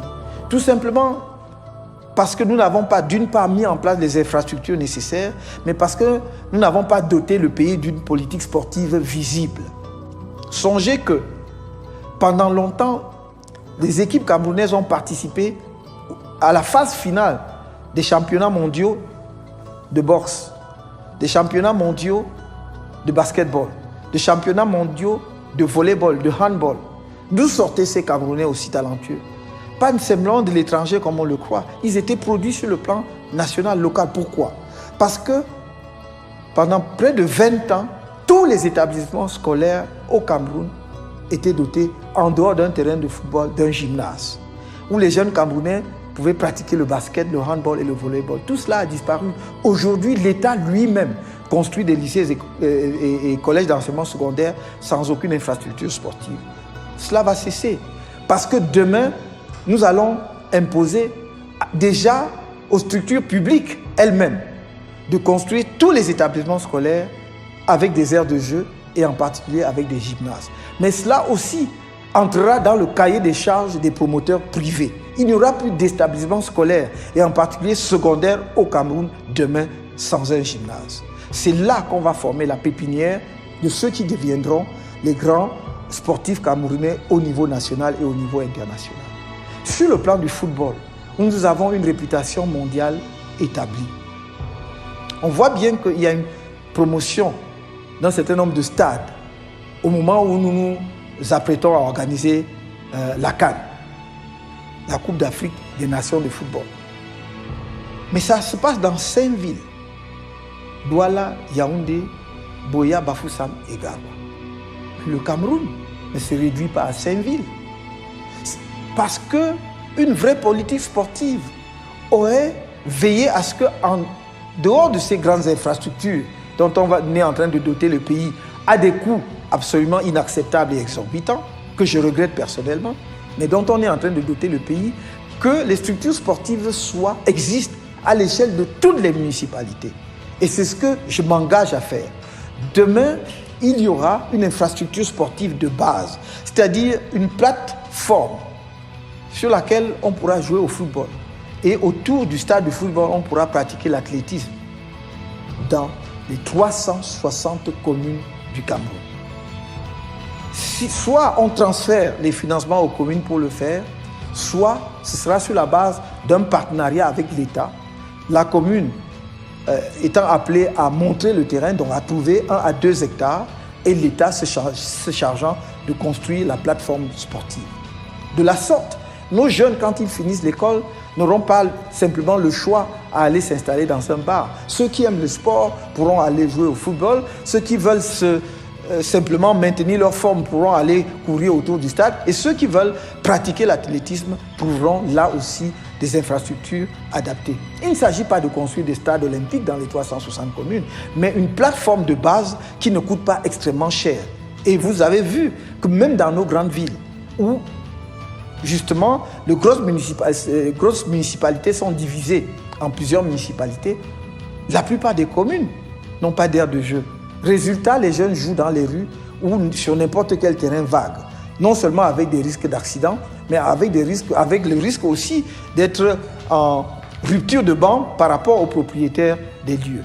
Donc, voilà ce que nous entendons faire, entre autres dans le domaine du sport, juste pour donner un aperçu, parce que inutile d'insister sur la formation qui est fondamentale. Je peux simplement ajouter que demain, il faudra aussi, pour les sportifs camerounais de haut niveau, mettre en place ce qu'on appelle des lycées sportifs, c'est-à-dire des lycées, des établissements scolaires dédiés où un jeune Camerounais talentueux peut à la fois suivre des enseignements scolaires, donc faire des études et pratiquer son sport. Vous avez des jeunes Camerounais qui ont la morphologie naturelle d'un basketteur. Il a 2 mètres. Dans tous les grands pays, dès que vous avez 2 mètres, on vous approche pour pratiquer le basket, sans même que vous demandiez, même si vous n'avez jamais touché un ballon de basketball. Et dans cet établissement, vous suivez vos études normalement, parce qu'on est aussi conscient que ce ne sont pas tous les jeunes qui vont réussir. Et donc ceux qui n'auront pas réussi auront fait leurs études et peuvent s'insérer dans la vie active. C'est pour cela que nous pensons qu'il est absolument indispensable demain de commencer à mettre dans un certain nombre de localités ce genre de lycée sportif dans notre pays. J'ai parlé tout à l'heure de la solidarité. Politique sociale et de la solidarité. la solidarité est extrêmement importante pour nous. Amener les Camerounais à comprendre qu'ils sont fils et filles d'une même nation, le vivre ensemble dont nous parlions, ça ne peut pas rester théorique. Et c'est pour cela que nous voulons mettre en place un service national des volontaires de la solidarité. C'est un service qui sera accompagné par l'État, par les moyens de l'État, au sein duquel devra intervenir tout jeune Camerounais pendant une durée de 6 mois avant d'entrer dans la vie active, dans sa vie professionnelle.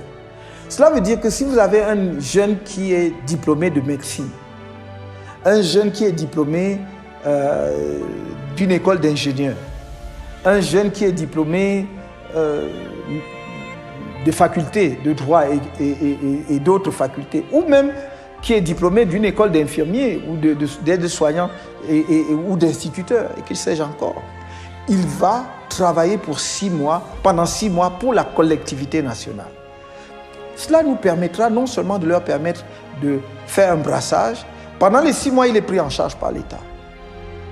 Mais il va aller travailler là où l'État va le déployer, dans le cadre de la solidarité nationale.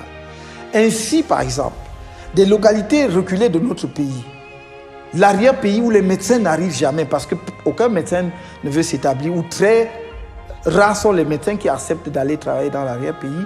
Par ce biais, des médecins, voire même des spécialistes, vont aller travailler dans des formations sanitaires dans l'arrière-pays. Comme ça, nos populations de l'arrière-pays, qui n'ont jamais l'occasion de voir un médecin, qui n'ont jamais vu un chirurgien, un ophtalmologue, et que sais-je encore, puissent en avoir un par ce biais. Il sera là pour 6 mois. Il n'y fera pas toute sa vie. Mais après 6 mois, il sera remplacé par un autre jeune qui est médecin et qui veut entrer dans la vie active et qui fait son travail de solidarité en mettant justement 6 mois de son activité au service de la collectivité nationale. Voilà ce que nous mettons dans la solidarité entre Camerounais et avec l'ensemble des Camerounais. Je vois que des infrastructures sportives importantes sont en construction dans le pays, dans la perspective de la CAN. Je trouve d'ailleurs qu'elles sont construites à des prix exorbitants. Ce que nous avons condamné fermement, c'est regrettable pour notre pays. Ces infrastructures sont construites où? À Douala, à Yaoundé, à Limbe, à Bafoussam et à Garoua. Mais le Cameroun ne se limite pas à ces 5 villes. Nous ne pouvons pas décemment ignorer plus de la moitié de la population camerounaise ou sous-estimer son rôle dans le développement de notre pays et espérer accomplir les bons indispensables dans le cadre de la politique de modernisation. C'est pour cela que la femme tient une place centrale dans notre politique. Non seulement parce que c'est elle qui est en fait le socle sur lequel repose la famille, et en particulier la famille africaine et camerounaise en l'occurrence, mais parce qu'elle a un rôle majeur dans l'encadrement des enfants et dans sa contribution au développement global du pays. Il est hors de question que demain, on continue de poursuivre une politique qui réduit la femme camerounaise à un rôle d'applaudissement dans les meetings ou pour exalter les louanges de je ne sais qui. La femme camerounaise aura non seulement sa place, mais toute sa place dans la politique que nous voulons mettre en œuvre. D'abord dans les institutions publiques. Elles ne seront pas dans notre gouvernement simplement des symboles pour rendre témoignage de ce que les femmes font partie du gouvernement. Elles occuperont, pour autant qu'elles en ont la compétence, et Dieu sait si elles sont nombreuses au Cameroun, des femmes qui en ont la compétence, des ministères clés, y compris des ministères de souveraineté. Nous avons vu combien en Afrique, j'aurais pu citer d'autres pays dans le monde, mais surtout combien dans nombre de pays africains, pour parler du Nigeria et bien d'autres, des femmes ont joué un rôle crucial dans le redressement économique du pays. N'oublions pas que notre voisin a eu pour femme, pendant quelques années, a eu pour ministre notre voisin. N'oublions pas que notre voisin, le Nigeria, a eu pendant quelques années pour ministre de l'économie et des finances une femme. Et c'est elle qui a redressé l'économie nigériane. Nous pouvons et nous avons au Cameroun, qu'elles soient dans des institutions au Cameroun ou à l'étranger, nous avons au Cameroun des femmes qui ont cette envergure et qui peuvent jouer de tels rôles. Donc, il ne s'agira pas de rôle symbolique dans le gouvernement, mais elles devront pouvoir être en capacité de gérer les entreprises publiques, d'être à la tête des entreprises publiques.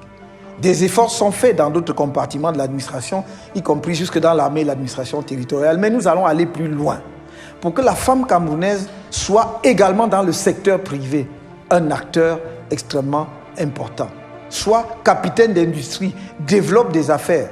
Nous avons quelques exemples dans le secteur privé camerounais, mais il ne faut pas que ce soit des exemples isolés. Il faudra respecter la femme dans ce qu'elle est, dans sa dignité. Et c'est pour cela que les violences faites aux femmes, les exactions, les viols et tous autres comportements qui avilissent la femme trouveront sous le gouvernement que j'aurai l'honneur de diriger demain, ou en tout cas de mettre en place, toute la réponse adéquate pour mettre un terme à de telles pratiques. Réponse ferme, parce que c'est inacceptable. On ne peut pas considérer des êtres humains uniquement sur la base de différences de sexe comme des objets à la disposition d'autres êtres humains. Mais la femme doit également, demain, jouer un rôle important au Parlement, jouer un rôle important dans d'autres institutions de l'État. J'ai pris l'engagement que le taux de scolarisation de la jeune fille sera accru significativement au cours de notre mandat.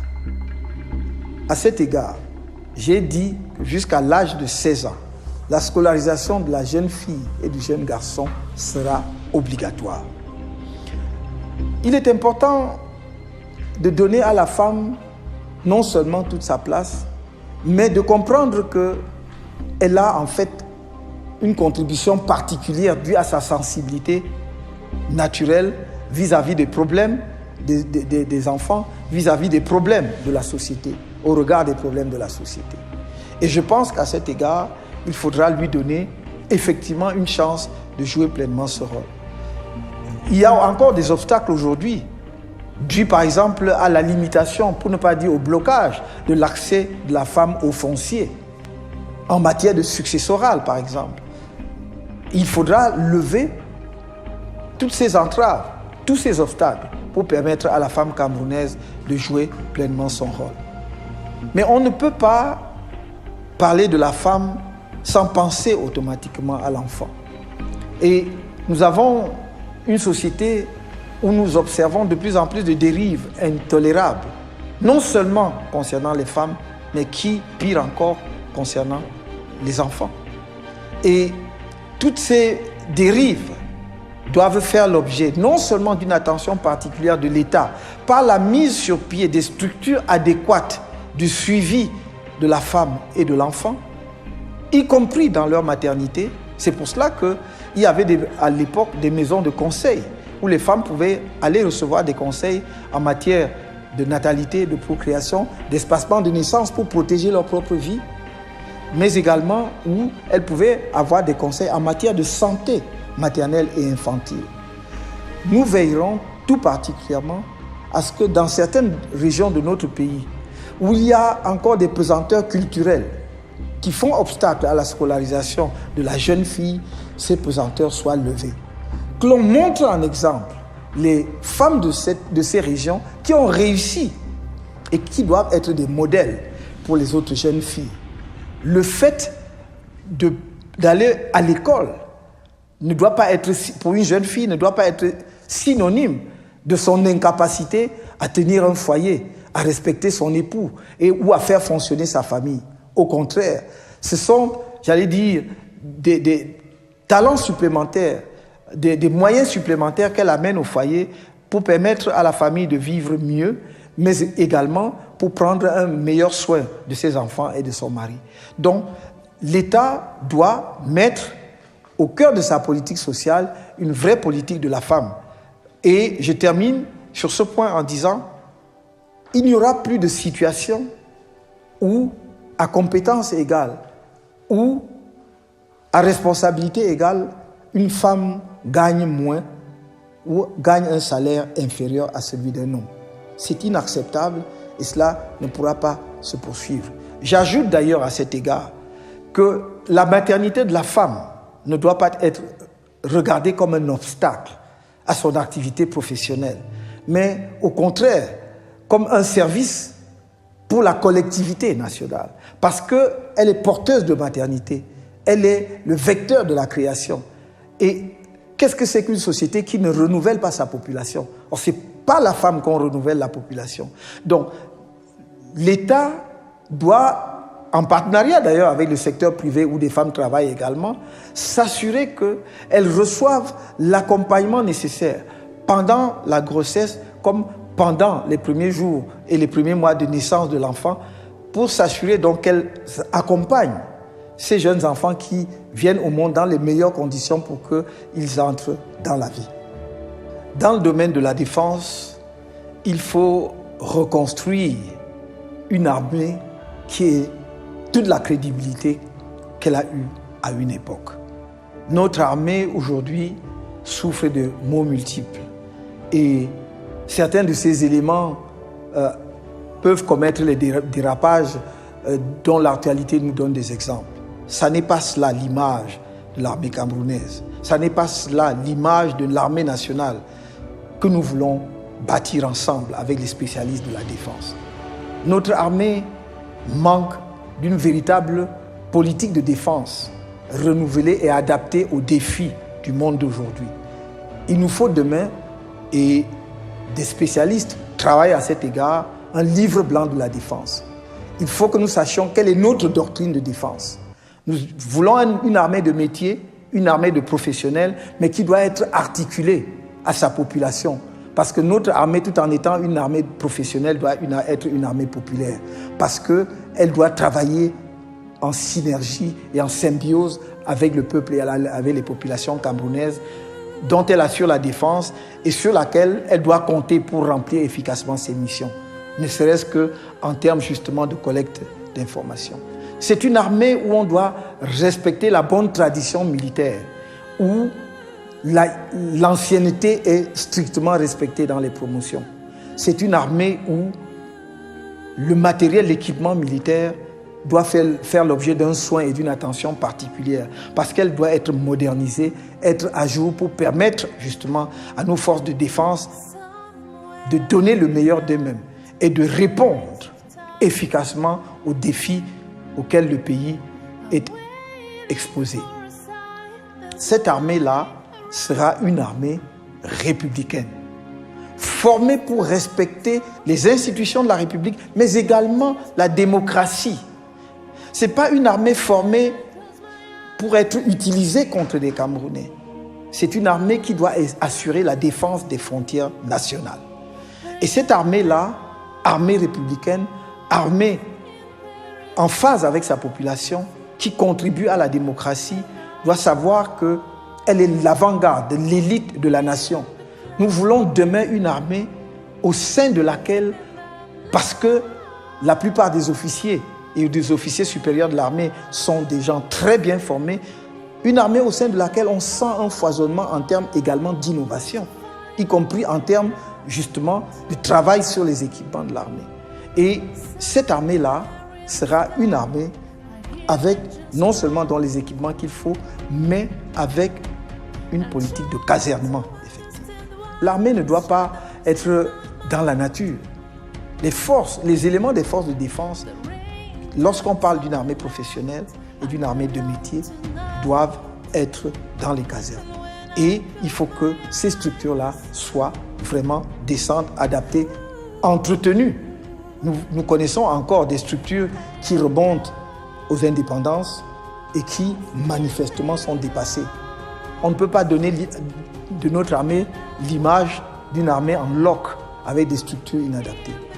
Et ce sur quoi je voudrais insister, c'est qu'une armée telle que nous la concevons est une armée dont les éléments ne cessent de contribuer à la bonne marche de la défense, même lorsque ils ont quitté l'armée.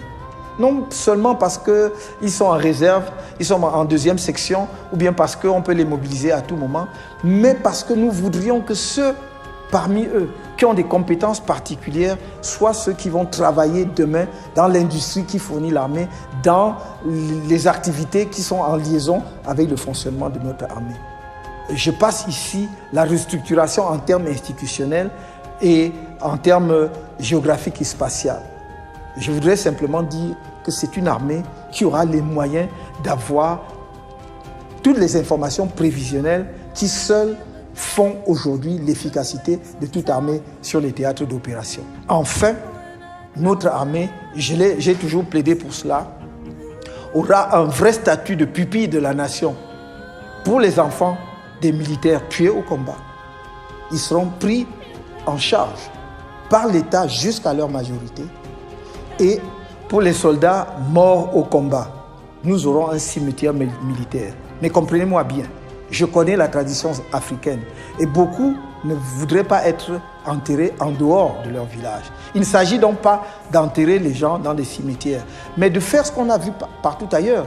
Même s'ils sont enterrés chez eux, il devrait y avoir un cimetière militaire avec une croix ou un signe, peu importe quel sera le signe, qui porte leur nom, pour que la nation se remémore éternellement du sacrifice qu'ils auront consenti pour elle. Voilà, au-delà des cimetières militaires, il faudra un monument aux morts, qui est le haut lieu symbolique où brûle la flamme, portée par les militaires morts au combat, portée par les soldats morts au combat, où on se remémore à l'occasion soit de la fête nationale ou d'une journée dédiée spécialement aux armées, ce sacrifice suprême.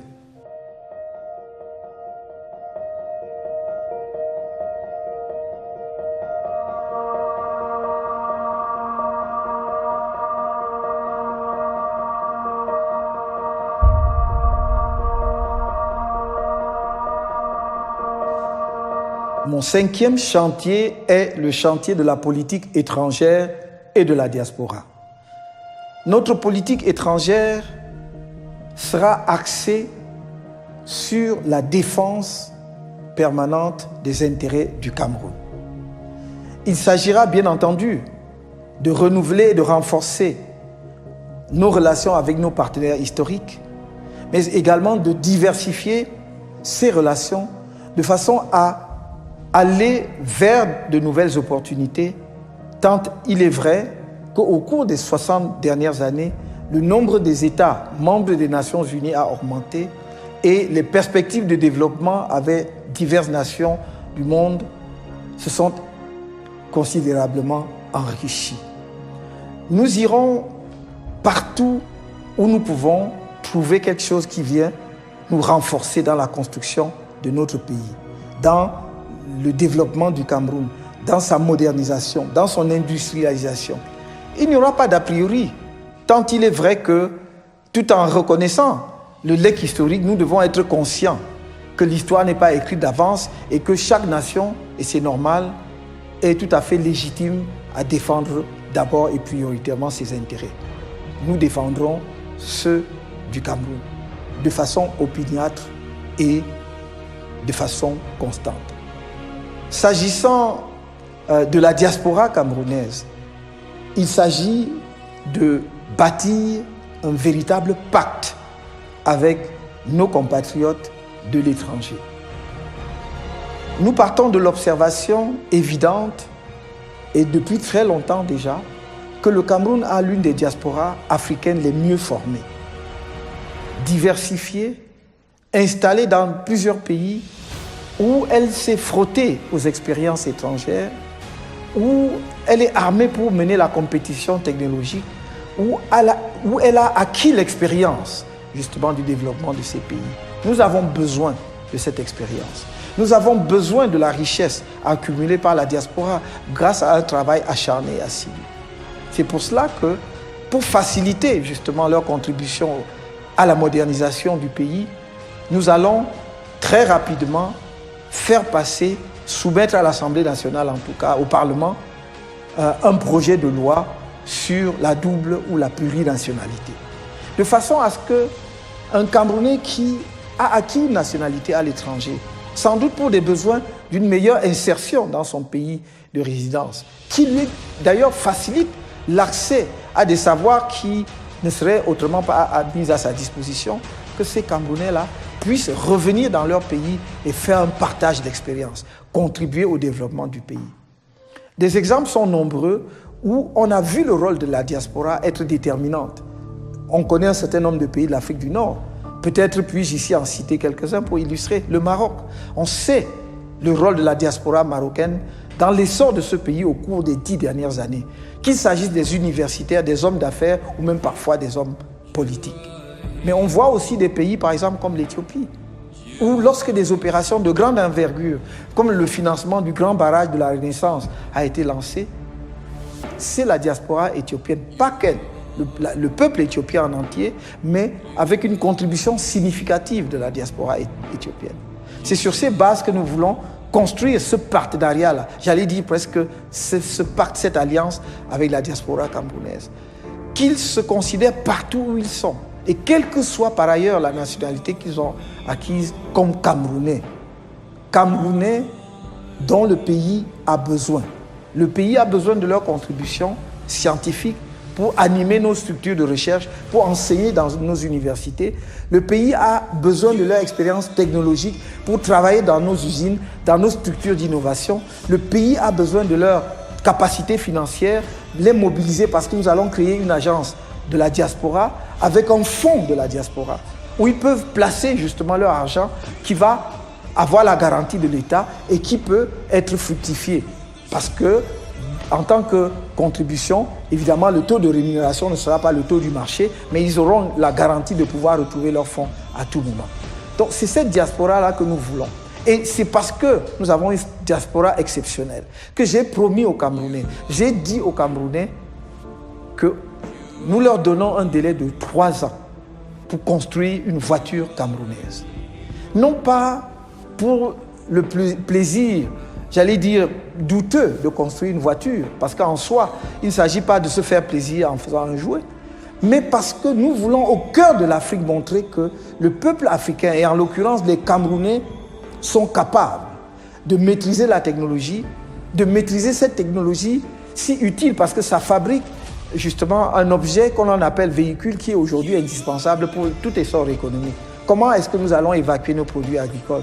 Comment est-ce que nous allons faciliter la mobilité dont je parlais tout à l'heure si on ne peut pas? Or, le Cameroun a la chance unique d'avoir de nombreux de ses enfants, filles et garçons, qui travaillent dans les plus grandes compagnies de construction automobile dans le monde, en Allemagne, mais également en France, en Angleterre.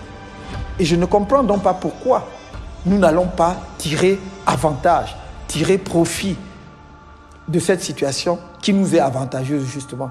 D'autres ne le font peut-être pas parce qu'ils n'ont pas la ressource humaine pour le faire. Nous avons la ressource humaine pour le faire. Et je ne donne cela qu'à titre illustratif, parce qu'il y a plein d'autres domaines où la diaspora camerounaise va nous être d'un apport exceptionnel. J'ai parlé tout à l'heure de l'énergie solaire.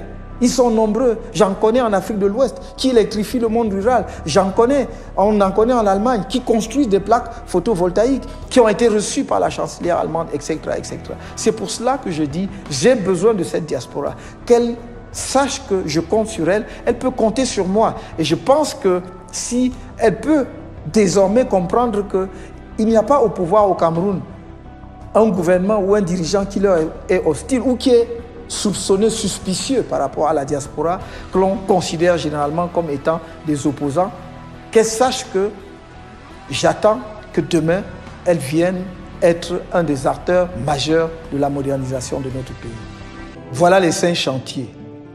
Ils sont immenses, à la mesure du défi lancé à notre pays, mais aussi à la mesure de l'ambition que nous portons pour lui. Bien sûr, les contraintes de temps ne m'ont pas permis d'aller en détail, mais croyez-moi que chacun de ces chantiers est infiniment plus riche et plus détaillé que ce que j'ai pu vous dire dans le laps de temps de cette présentation orale. Vous trouverez un programme beaucoup plus fourni, beaucoup plus détaillé dans une version écrite qui sera disponible en version électronique comme en version papier dans les semaines à venir et en tout cas avant la période cruciale de la grande campagne électorale ouverte à tous. Avec cela, nous avons un horizon radieux devant nous. Ce programme vous donne la mesure du travail de réflexion préalable que nous avons effectué, de la préparation et du niveau de préparation qui a été le nôtre. Nous ne cherchons pas le pouvoir pour tâtonner. Ce n'est pas quand nous accéderons au pouvoir que nous demanderons par quel bout il faut prendre. Nous savons ce qu'il y a à faire. Nous avons travaillé sur un calendrier précis et ce programme sera mis en œuvre aussitôt que vous nous ferez l'honneur de nous porter à la présidence de la République.